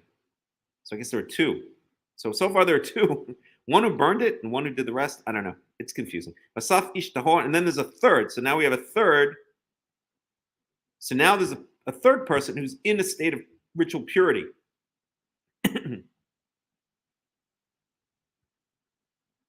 But somehow when he transports the ashes, that somehow causes him to enter in a state of ritual impurity, because then he has to wash his clothing. But it's a less severe state of ritual impurity than the other 2. So I guess there's Eleazar and 3 assistants. Okay? I don't know. I give up. I got to sit here and pick it apart more some time. But it's basically, but the point remains that Eleazar does not purify himself. There's no purification ritual for Eleazar, whereas there are for 3 others. So I guess that implies that these other actions, taking the ashes, burning, slaughtering the cow, burning the cow, tossing the substances in there, these all cause ritual impurity, and so they have to be cleansed. And taking the ashes to the clean place, less severe form of ritual impurity. But what Eleazar did, all he did was lead the cow out, bring the blood back in to the camp, sprinkle it, and he must be in a state of ritual impurity to go near to approach the tent of meeting, sprinkle it on the entrance of the tent of meeting, and a purification ritual of washing his clothes, of Eleazar washing his clothes or cleaning himself or bathing himself is never mentioned for Eleazar, which again implies that he did remain in a state of ritual purity throughout the entire ceremony. So yes, to answer your question, Christian Marius Simon, it would seem to me that yes, Eleazar the Kohen remains clean throughout the entire ritual, and the other 3 don't. Let's move on. Let me close these windows out. I'm going to go for about another half an hour, and then I'm going to end. Whatever we get up to, we get up to. Okay. So now we've got the ashes of the red heifer. Now what do we do with it? So, for a second. Maybe we should take a 5-minute break. Nah, we'll go on. So, הנורע באמת לכל נפש אדם וטמא 7 ימים. So now we're talking about what happens to someone who has contact with a human corpse, with a human dead body. He's impure. He enters a state of ritual impurity for 7 days.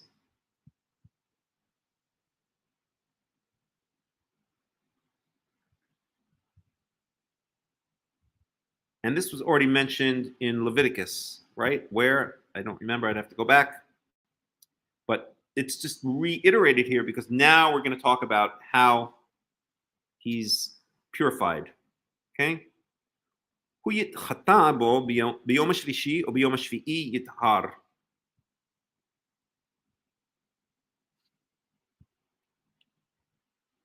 ואם לא יתחטא ביום השלישי או ביום השביעי לא יטהר. So he has to be purified from it on the 3rd day and on the 7th day. Or I'll translate it more directly. This is verse 12. He purifies himself of it on the 3rd day, or does a purification ritual on the 3rd day, and on the 7th day he becomes pure, or he enters a state of ritual purity. Again, I don't like those translations, but that's what's usually used, so I'll use it. Okay, so if he does not do a purification ritual on the 3rd day and on the 7th day, he does not regain a state of ritual purity. He does not re-enter a state of ritual purity. He remains impure.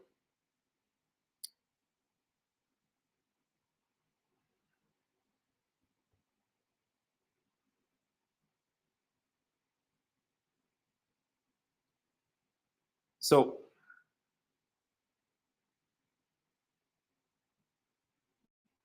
And then verse 13, Kol הנוגע באמת בנפש האדם אשר ימות ולא יתחתן את המשכן יחווה טימא ונכרתה הנפש ההיא מישראל, כי מי נידה לא זורק עליו טמא יהיה עוד תאומתו בו.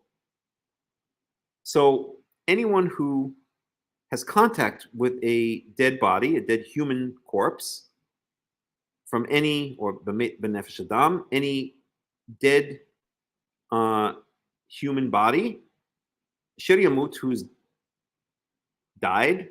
Okay, I'm sorry. Let me read this. Okay, kol hanogeh bamet, anyone who touches a corpse, and then it's clarified benefesh adam asher yamut, specifically a human being, the body of a human who has died, v'lo yitchata, and does not perform the purification rituals, then mishkan Yahweh timeh, he has, or he will have, or he could, I guess he will have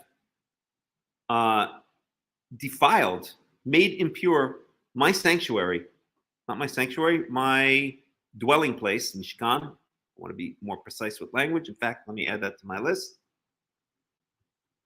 Mishkan usually translated as tabernacle, but it really means dwelling place, from the underlying root shachan, which means to live or to dwell, or the word shachen, for instance, means a neighbor. So you get the idea. Okay, let me add that. So let's go to translations.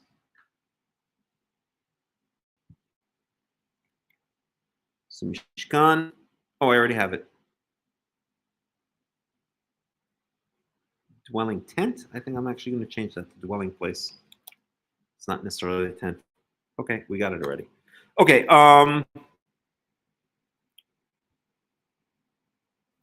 So he will inevitably, or he will have made my dwelling place impure. And if he does that, that person shall be cut off from Israel.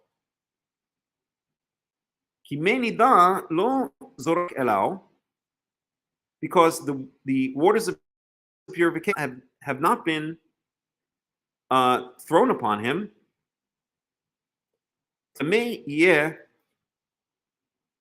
He will remain impure, or he's impure, his impurity remains upon him. So let's pick that apart a little bit, okay? So first of all, we still don't see what happens, how it's done. One second.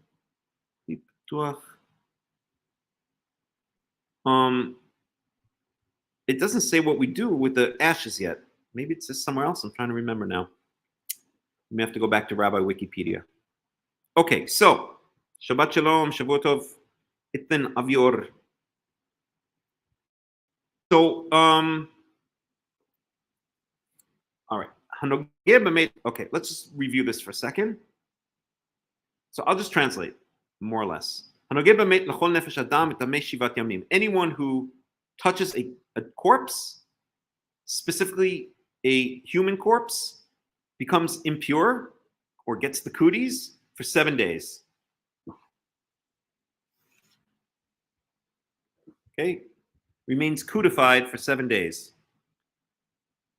He has to do a purification ritual on the 3rd day, and on the 7th day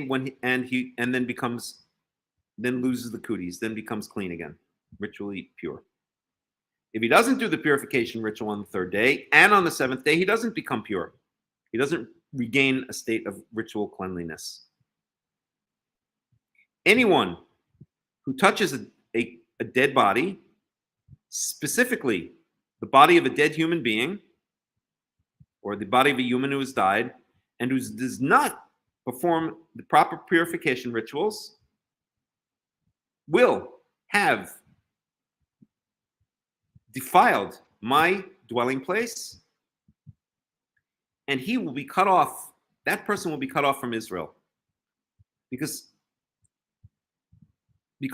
the purifying waters had not been tossed upon him, had not been sprinkled upon him.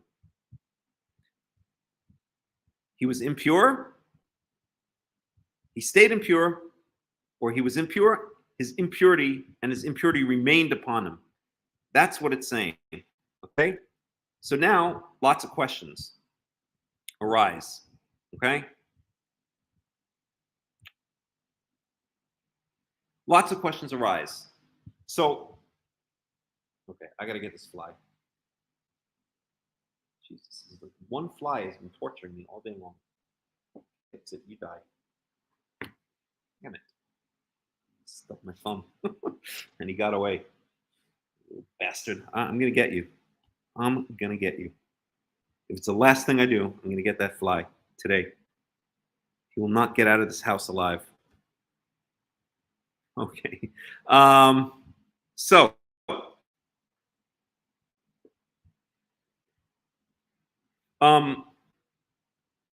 that's the setup, right? Now I have a number of questions, which are, so let's say he doesn't do the purification ritual on the third and seventh day, but he never goes near the tabernacle. Or let's say, I don't know, he has contact with a dead body, and on the third day, I don't know, he's sick, he can't even get up or something, or he's out of town or something like that. The person obviously remains in a state of ritual impurity. And if he's in that state of ritual impurity and goes near the tabernacle / temple, then he's cut off from Israel. But what happens, if he doesn't go near the tabernacle? That seems to be fine, right? As long as he doesn't come near the tabernacle, I think. And this is honestly still a question I have. Even after all these years, it's still not 100% clear to me. Do we have to go back into a state of purity? Or if we're in a state of impurity, we just can't come near the Mishkan? I tend to believe that if we're in a state, if we're in a state of ritual impurity, we just can't come near the Mishkan. That even though the language is not explicitly, that's so if the person does the ritual and he remains in ritual, and if he goes to Mishkan in that state, then he's defiled and he's cut off from Israel, dirtied up God's house, filthied up God's house. He's God's house, and that's a big no. Okay. However, he doesn't. Let's say he's on the third day. He wants now to go to the Mishkan. He wants to go to God's house. He now counting again, and he say, okay, now I'm going to the purification ritual. I'll start counting. Day 1, day 2, day 3. I'll purify. Day 7, I'll purify, and then I'm pure. I don't know. It's a question I have. It doesn't seem that it's always possible to do it exactly the seventh day. The person's far away, but he's on a journey, something like that, right? Let's say he's, the Israelites didn't just sit at home. They certainly weren't always near the tabernacle, right? And the holy water. The heifer were tabernacle. They would travel. Let's say they were on vacationing like that, or out on a ship somewhere. It just doesn't seem. What this means is that I had a guess. It seems to me what this means is that at any time, yes, when you touch a dead body, you're in a state of ritual impurity. And you have to go through a 7-day purification process in order to, and you stay in that state of ritual until you do a purification process, which means it's now 3 months later, I'm going to start purification process. I want to go, I can't do it while I'm in a state of ritual purity, so I'm letting the Kohanim know I'm now, okay, in 3 days, I'm going to water heifer sprinkled on me, and in 7 I'm pure again. I think it only makes sense, and why it makes sense. I'll tell you why even the rabbis seem to believe that, because the rabbis talking about the para aduma, the red heifer, what I'm calling the colored cow, and then curing everyone tumat mate of their impurity from contact, because they say basically everyone come in contact with body, whether it's so. If it has to be done on exactly the 3rd and 7th day after contact with the dead body, how can it implies that, or how can all of Israel be purified since they made contact with a dead body, who knows, months, years, decades ago, right? So this implies to me that the rabbis understand that the purification ritual, the 7-day purification ritual, can start at any time after contact with the dead is made. It doesn't necessarily have to be on the 3rd and 7th day after contact with the dead, but at any time in the future, there has to be a 7-day purification ritual, right? Where it's almost like counting the Omer. Okay, I'm going to start here. The 3rd day, I'm going to do now my 7-day purification ritual. 3rd day, I'm sprinkled with the waters of the red heifer. 7th day, I'm sprinkled with waters of the red heifer, and now I'm pure. That's what it seems to me, because to enforce on everybody that exactly the 3rd and 7th day after contact with the dead body, that the ashes of the red heifer have to be sprinkled on the person, it just seems like it's not viable. It's not enforceable. People would be far away. People would be on vacations. People would be out on ships trading, right? Who knows? You could be in Sardinia, touch a dead body, and it doesn't say it has to be a Jewish body, and it doesn't say it has to be in the land of Israel. And now you get the cooties from touching that dead body. How are you going to get back to Israel and get the ashes of the red heifer on you within the 3rd day? It's not possible. So that's what I think. All right.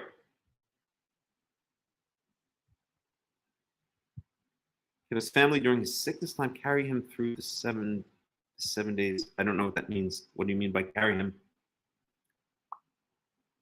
Maybe he touched with his fingers the blood and became clean. That doesn't make sense to me. Nope, that doesn't make sense. We don't see that anywhere else. Contact with sacrificial blood does not, ipso facto, does not by itself bring a person into a state of ritual purity. The only explanation is that that's almost like magical, right? Like the magic red heifer blood. That's like what the rabbis believe. But what we saw is, it seems to imply to me that he never does enter that state of ritual impurity, because he doesn't perform the Elazar, the head Kohen in this ceremony, never does anything that would cause him to enter into a state of ritual impurity. Okay, he doesn't slaughter, he doesn't burn, he doesn't carry the ashes. All he does is lead the live cow out of the camp to the outside the camp, and then carry the blood in a basin back into the camp and sprinkle it on the entrance of the tent of meeting. That's it. So none of those things would cause him to enter a state of ritual impurity. That's the way I see it. Okay, let's see if Robert Alter has any.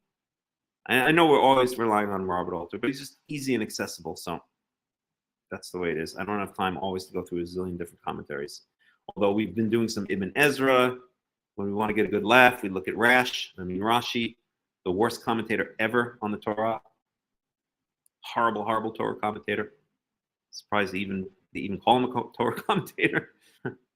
It's like calling Joe Biden the president. Right. Milgram, that would be interesting to look up. I wonder what Milgram has to say about that. He's an expert on the sacrificial system. But it's only Leviticus 1 through 16. I don't know. It's a huge book, and I'm not going to go search through it now. Let's see what Robert Alter has to say.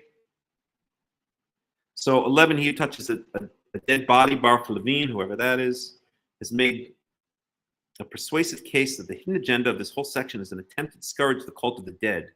Okay, we don't care about that. Let's move on.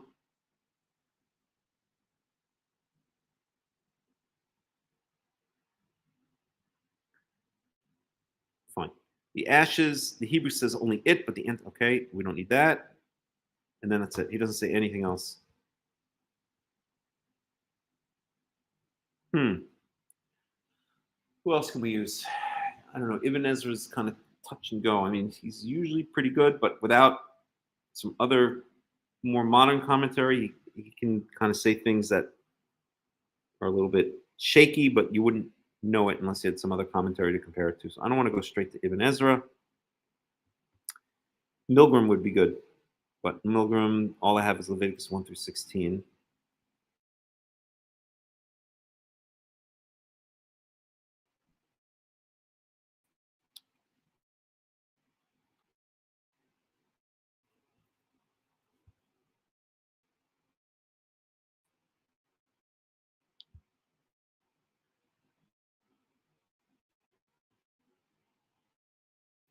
Once,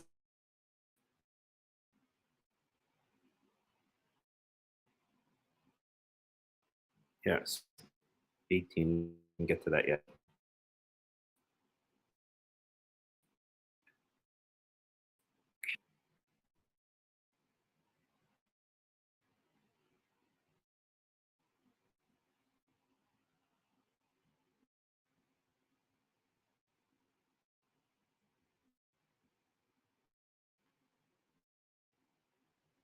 This is interesting. The red color is Adum, translated as Sad Yagon, translated as Judeo-Arabic Safra.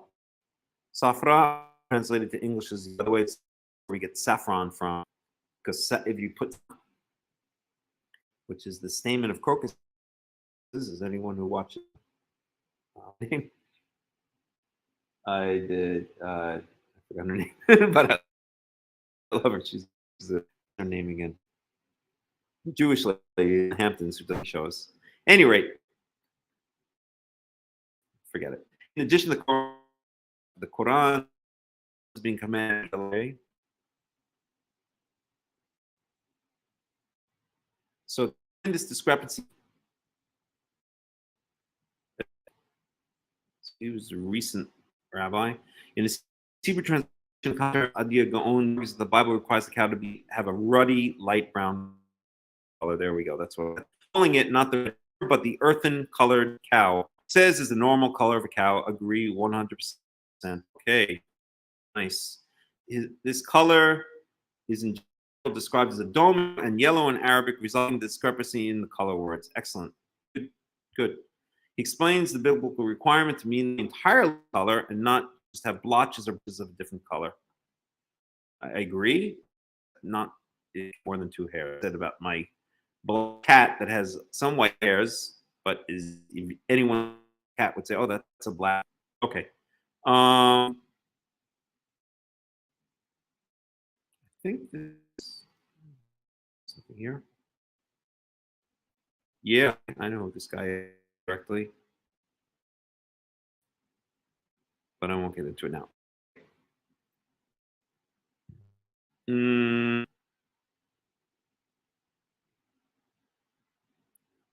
Temple Institute. So they are Karaites being a red heifer in the age is no. But the Temple Institute in Jerusalem, I think, did or is or tried to.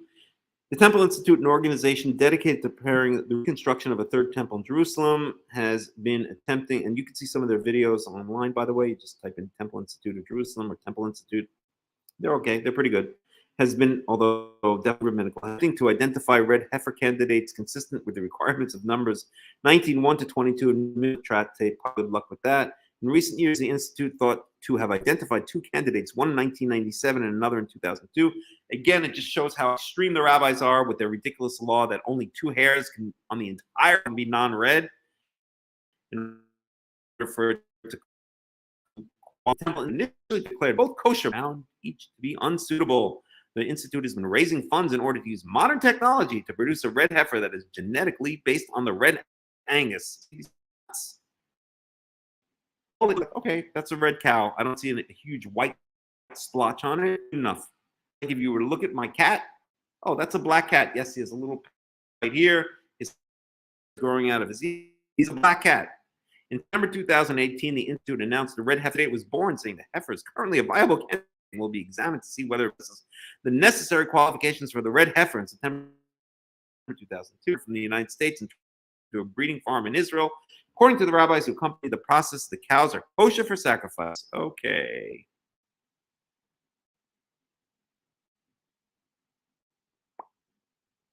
All right.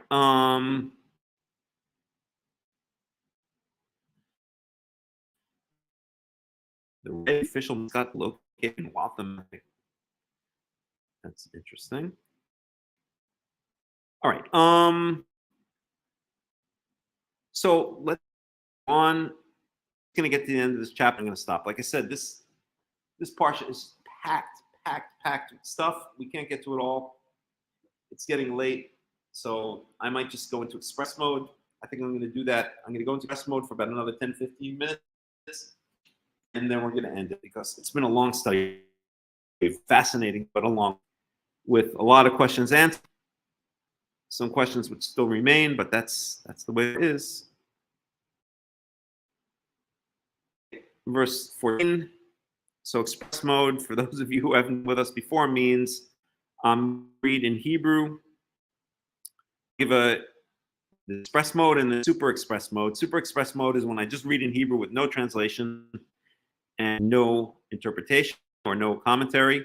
Express mode is translation, but I'm only going to give minimal commentary, just like a word here, a sentence here and there. Okay, so verse 14, Zot Torah, Dan Yamut Ba'ohel. Here just means instruction for a certain, for the first top subject. So this is talking about a person who died in a tent.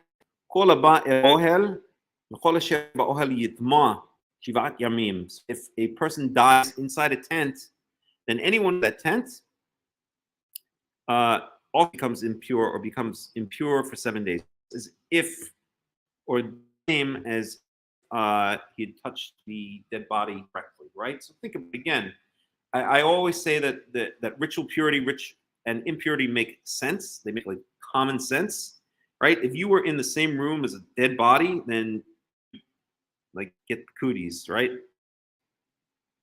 Like if this came from working in a morgue, you wouldn't want to, I don't know, go out to dinner with him until he took a shower, right? Let's put it that way. Okay. Even if he didn't touch, even if it was just guarding the bodies, right, in the same room. Verse 15. Kli patuach sher ein sami til au tamehu. So any vessel which a seed is like in modern Hebrew, it's a bracelet. So it doesn't have like a ring, meaning it's not sealed closed. I wonder how they call it, a fast cover. Alav tamehu. So a vessel that's not tightly fastened, also pure. And we know what happens to vessels when they're impure, right? If they're made out of wood,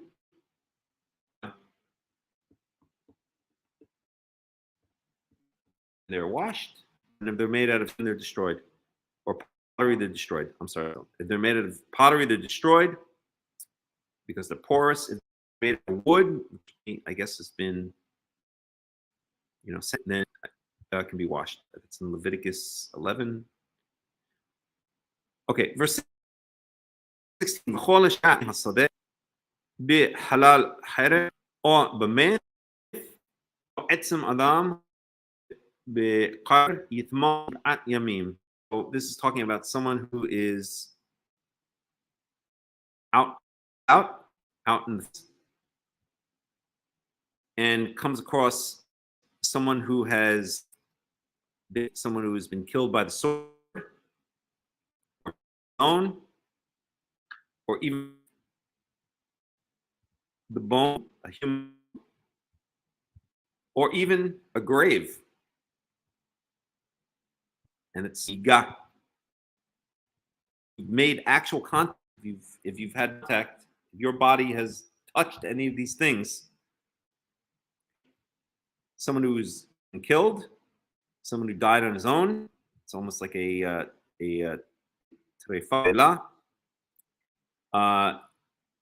bone, or even a grave. And I imagine it's like an open grave, you know.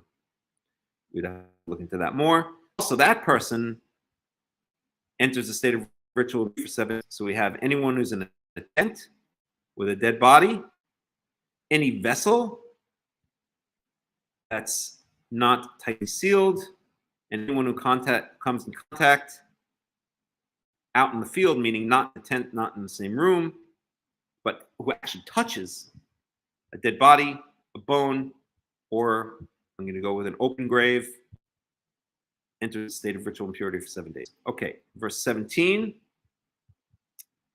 With lahu letame me afar, and before it efer,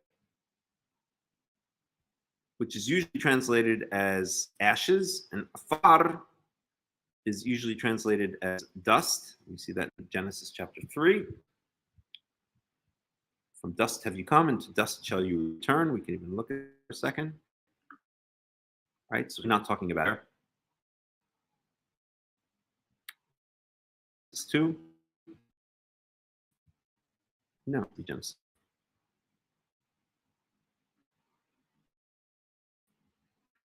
Genesis 3:19.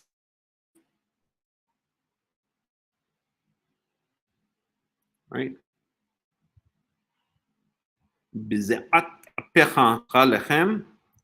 So by the sweat of your brow shall you eat food, literally. This is the verse that is given to Adam and Eve, I think specifically. Until you return to the ground. Because from it you were taken. Because dust, because you from dust you have, how do they usually say it? It says, because you are because you are dust, and so you shall return, and to dust you shall return. Right? From dust you were taken, and to dust you shall return.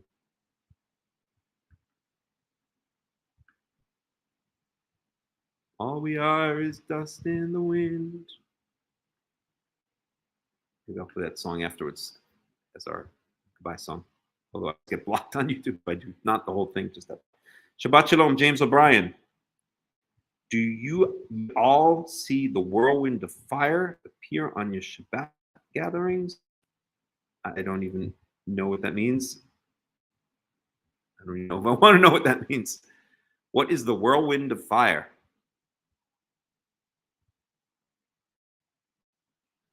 Okay. So where were we? So getting back to planet Earth.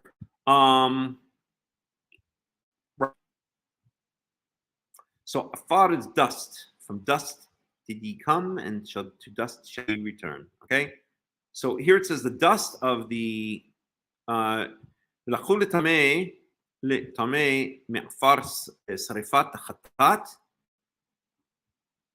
so they shall take for the impure one, the person who has become impure, and we just saw the ways to become impure, being in the same room / tent, from touching a killed, a slain person who died on his own, or even bones, or an open grave.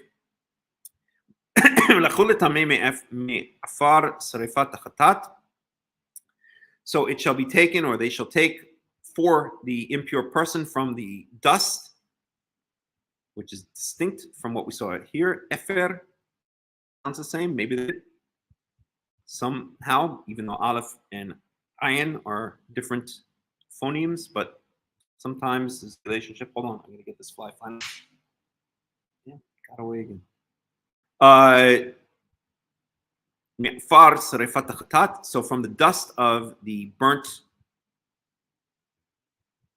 I'm paraphrasing here, literally the burning of the the purification offering, basically from the burnt purification, or the burnt ashes, which can allow or can effect purification. Natan alav mayim chayim il kli. Okay, so now we get the water, and you take some of that dust from the red heifer, or what we're calling earthen-colored cow, and you put it in a vessel and pour some water on it. So you mix some of this dust, red dust or earthen-colored cow dust, with water in a vessel.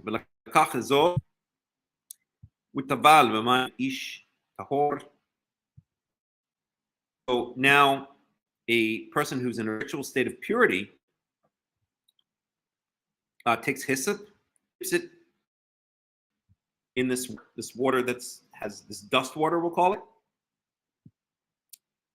Okay, and again, remember, it was hyssop, ezov, and we saw that ezov is actually admit that the etymology of ezov, hyssop is ezov, is the Hebrew ezov, rare. They didn't make up some fake Proto-Indo-European root. And we also know that hyssop is what's dipped into the blood of the Passover sacrifice in Exodus chapter 12. It's that same substance. And we saw that hyssop is, we still have it up here? No, we don't. But hyssop is from the mint family. Okay, mint, basil, oregano, thyme. Okay, so they take this hyssop, and a person in a state of ritual purity dips it into this ash water. And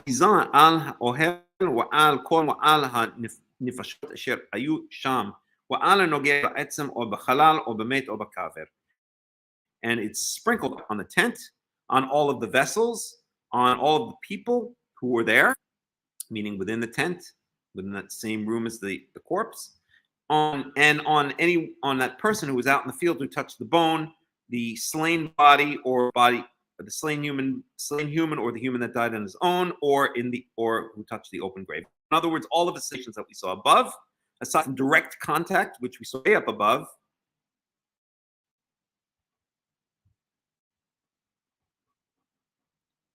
One second. One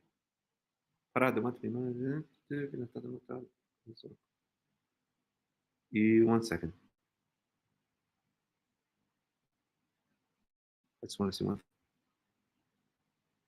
Right. Yeah, so this is someone directly touches a dead body.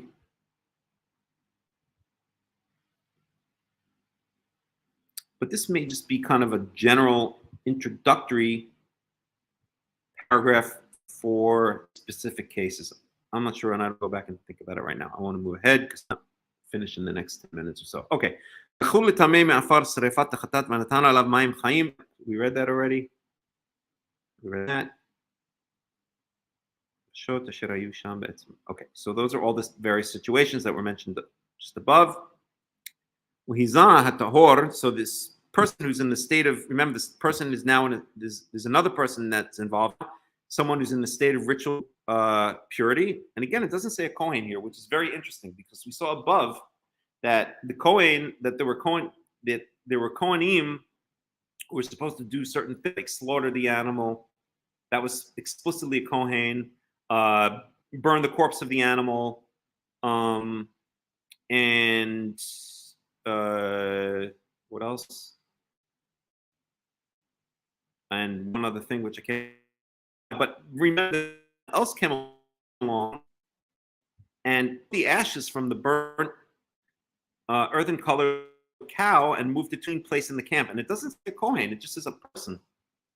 So I guess maybe once everything is done, it seems to imply, if we compare verse 9 with this verse that we're reading here, because this also doesn't say Kohen, it just says a person in a state of ritual purity, that I guess it maybe doesn't have to be a Kohen that performs this ritual. It just has to be anybody in a state of ritual, purity. That's what verses 9 and 19 would imply. And that's, because it doesn't say Kohen, or something this earthen-colored cow. It says a person in a state of ritual. Same here, and in both cases, it's just someone who's handling the ashes. The red cow, or sorry, earthen-colored cow processing above is ashes, right?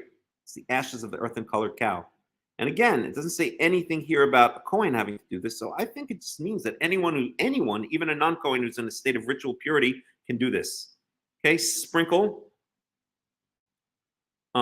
this ash water on the person who's in the state of ritual impurity from having contact with the dead. On the third day, Yom Shlishi will be Yom seventh day, he'll be purified on the seventh day. And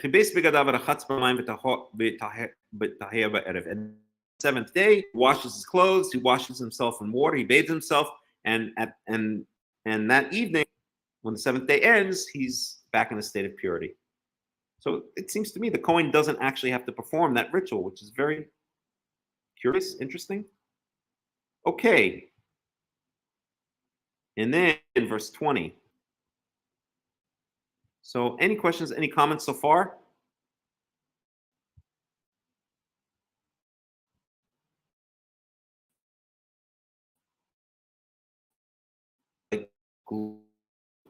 Our praise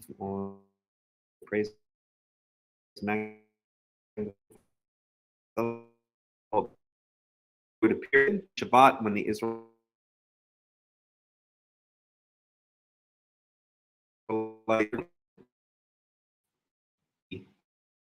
in so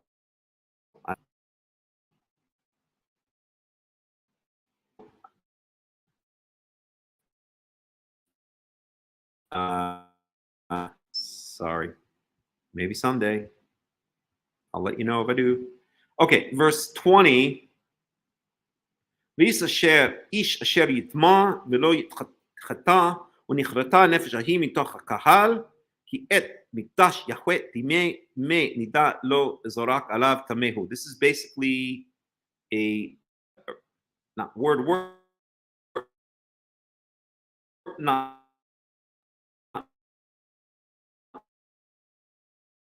right? Anyone who doesn't carry out this purification ritual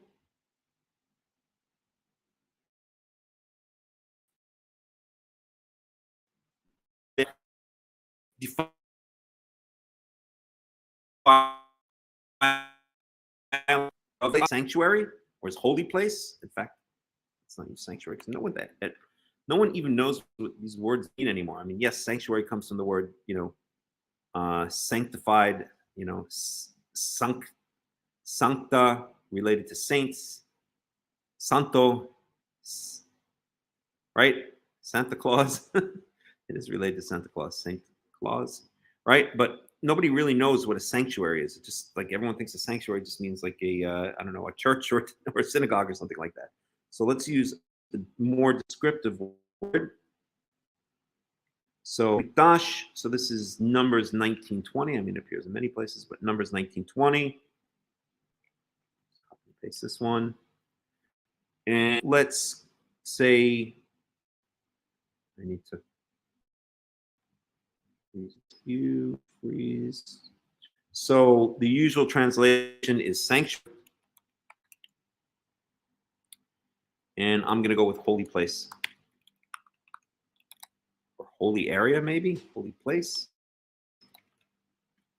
Precinct. Let's go with holy precinct. I like that better. Precinct. Sanctuary. The word sanctuary, although an accurate translation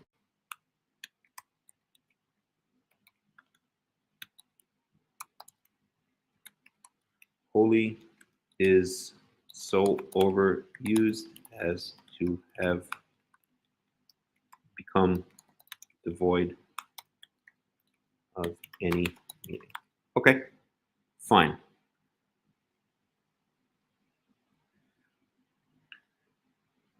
Cool. All right, so that's verse 20, reiteration of verse 13, more or less. And we raised some questions about what that really means. So now we have a kind of summary sentences, very typical in the Torah when a topic is being closed out. So this shall be an eternal law for them. So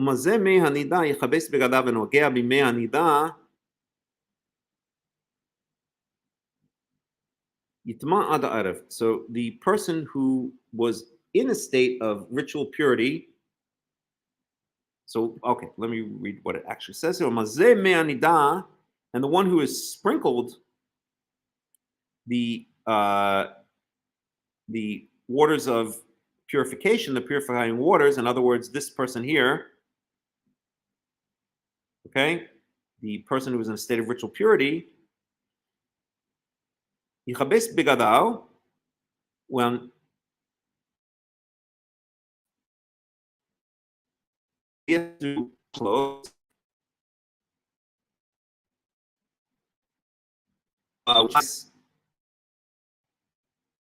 he goes into the state of ritual impurity. And touches anyone who does directly touch the purifying waters remains impure until the evening. Okay, we could pick that apart, but I just want to finish off here.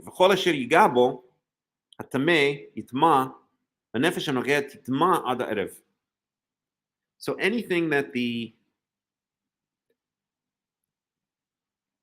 person who is in a ritual state of impurity, and to me it's ambiguous if it's speaking about the one who has, I guess it's just by the proximity law, I guess it's speaking about the one who has touched the purifying ash water. So it could mean the one who had been in a state of ritual impurity from contact with the dead. But again, I want to just finish off. I don't want to go pick this apart now. So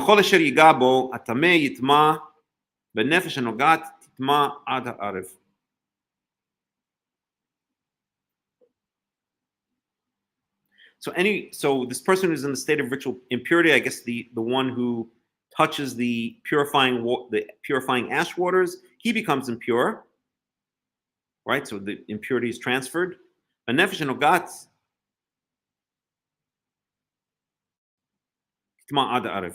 who touches him also becomes impure. So if this person who became impure through contact with the ash water, which is used to purify the other person, if he actually touched it, right? So if he sprinkles it, just his clothes become impure.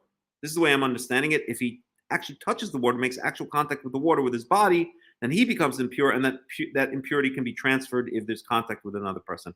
Alternatively, this may be speaking about the tumat mate, the person who would become impure by contact with a dead body, not the person sprinkling the ash water, the purifying ash water. You could make an argument for it because the person sprinkling the ash water is, it's a very light state of ritual impurity that he enters, and so it wouldn't make sense that would be transferred. Whereas someone who has had contact with dead, that's, I guess, the most severe form of ritual impurity, and it would make more sense that ritual impurity would be transferred to other people through contact. But it's late, and I don't want to pick it apart. Maybe I'll do a little Robert Alter. Just to finish off and see what he says, and then we're going to end.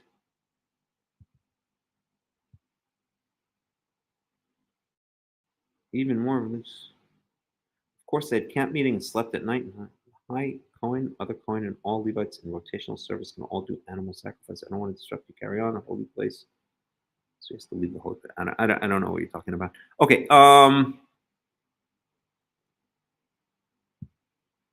So let's just finish off with a couple comments from Robert Alter. So all that is in the tent will become unclean. The ritual impurity exuded by the corpse contaminates everything within the enclosed space of the tent except for tightly sealed vessels. Although there is similarity here to the modern understanding of the mechanism of contagion in highly communicable diseases, the similarity is coincidence flowing from the ancient conception of purity as a seeping miasma, right? So we looked up the word miasma, which we used before.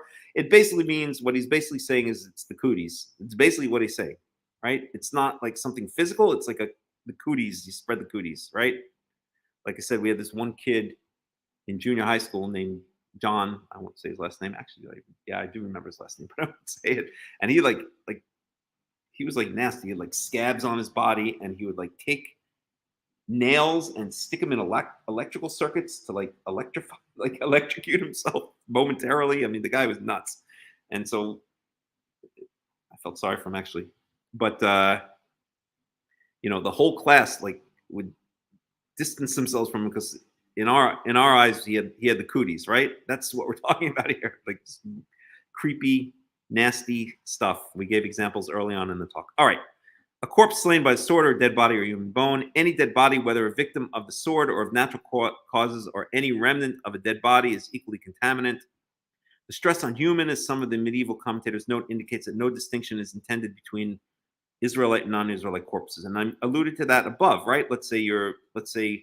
So it says that the purification ritual has to be carried out on the 3rd and 7th days, right? The person has to be sprinkled with the purifying ash water of the earthen-colored cow on the 3rd and 7th day. Let's say the person is in Sardinia and touches a dead body there, or stumbles on a human bone, right? There's no way that it can be done on the 3rd or 7th day afterwards. So we discussed it earlier. Okay. The dust. So I mentioned this as well. Above it says efer. Here it says afar. So ashes is efer. Dust is afar. So dust and ashes, because they are set collection in biblical usage, see Genesis 18:27, exhibit a certain degree of interchangeability, though afar does usually indicate dust of the earth and efer of the residue of burning. Okay. And they might even be related, the ayin being replaced with the aleph, even though they're not the same phonemes. As I mentioned, sometimes you will see substitutions like that. So that being said, that brings us to the end of our study. Any questions, any comments before we finish it off?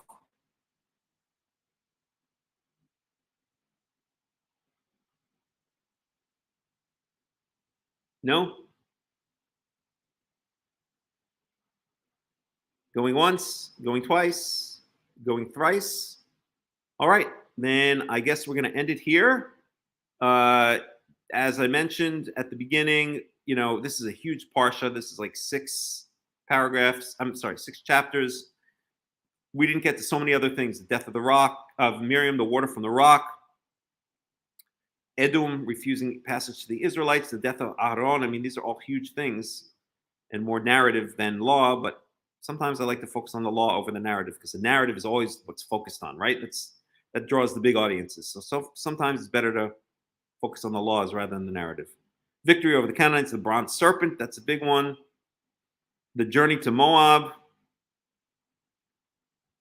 And then we have Sichon and Og. That's already up north. And then we have the whole story of Bilam. And that goes on for basically 3 chapters. So we didn't get to any of that, but that's okay. That's cool. Have to leave did the priest who was unclean by the ash water have to leave the holy place because he is unclean? So that's what I was saying. It doesn't even imply that. So if you're in a state of impurity, yes, you cannot be anywhere near the holy place. That is the basic rule of the holy place. But it doesn't imply, as I mentioned, that it doesn't imply that necessarily a Kohen has to mix the water or sprinkle the water. Or in the original ritual, when the para aduma, when the earthen-colored cow is burnt to ashes, then the final stage is carrying the ashes to a clean place outside the camp. And it doesn't say the Kohen has to do that. It says ish tahor. It says a person in a man in a ritual state of purity, or a person in a ritual state of purity.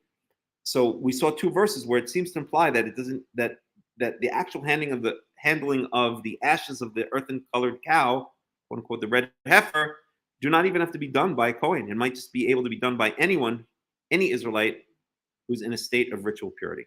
Okay, so with that, let's end it. And we'll put on some music. Let's see what we got here.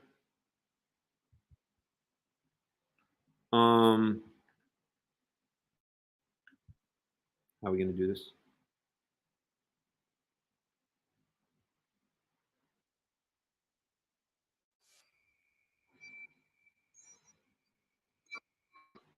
That's a good one.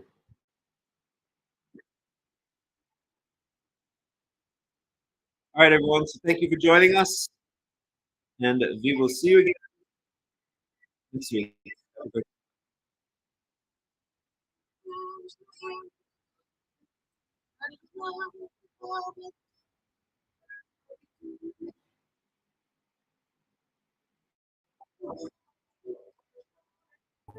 הטוב על האש המבוערת, על המים הזכים, על האיש השב הביתה מן המרחקים. על כל אלה, על כל אלה, שמור נא לי, אלי הטוב, על הדבש ועל העוקר, על המר והמתוק, על נטע קור נטוע, אל תשכח את התקווה, השיבני ואשובה אל הארץ הטובה. שמורי לי על זה הבית, על הגן, על החומה, מיגון, מפחד פתע וממלחמה. שמור על המעט שיש לי, על האור ועל הטף, על הפרי שלא הבשיל עוד ושנעשה. על כל אלה, על כל אלה, שמור נא לי, אלי הטוב, על הדבש ועל העוקר, על המר והמתוק, על נטע קור נטוע, אל תשכח את התקווה, השיבני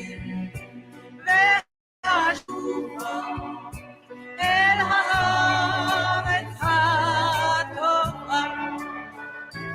מרשרש אילן ברוח, מרחוק נושר כוכב, משאלות ליבי בחושך מרשמות.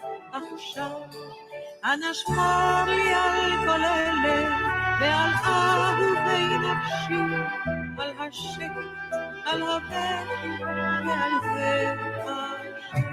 על כל אלה, על כל אלה, שמור נא לי, אלי הטוב, על הדבש ועל העוקר, על המר והמתוק, על נטע קור נטוע, אל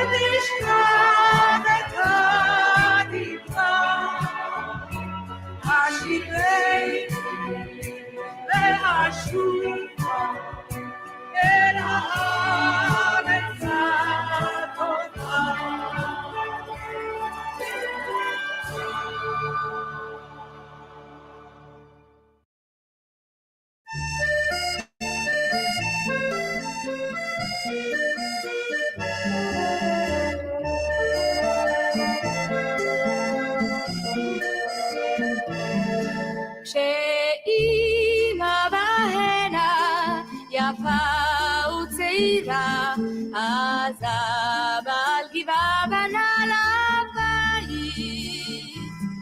חלפו האביבים, חצי מעברה, וטלטלים הפכו שיבה בינתיים. אבל על חוף ירדן, כמו מאומה לא קרה, אותה הדומיה, וגם אותה התפאורה. חורשת האקליפטוס, הגשר הסירה, וריח המלוח על המים. חורשת האקליפטוס, הגשר הסירה, וריח המלוח על המים.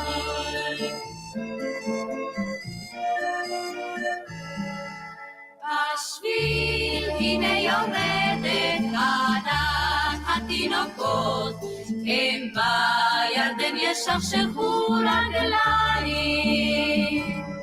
גדלו הילדים וכבר למדו לשחות, ובני הנעורים חותרים בשניים. אבל על חוף ירדן, כמו מאומה לא קרה, אותה הדומיה, וגם אותה התפאורה. חורשת האקליפטוס, הגשר הסירה, וריח המלוח על המים. חורשת האקליפטוס, הגשר הסירה, וריח המלוח על המים. מעבר לירדן רמו התותחים, והשלום חזר בסוף הקיץ. וכל התינוקות היו לאנשים, ושוב על הגבעה הקימו בית. אבל על חוף ירדן, כמו מאומה לא קרה, אותה הדומיה, וגם אותה התפאורה.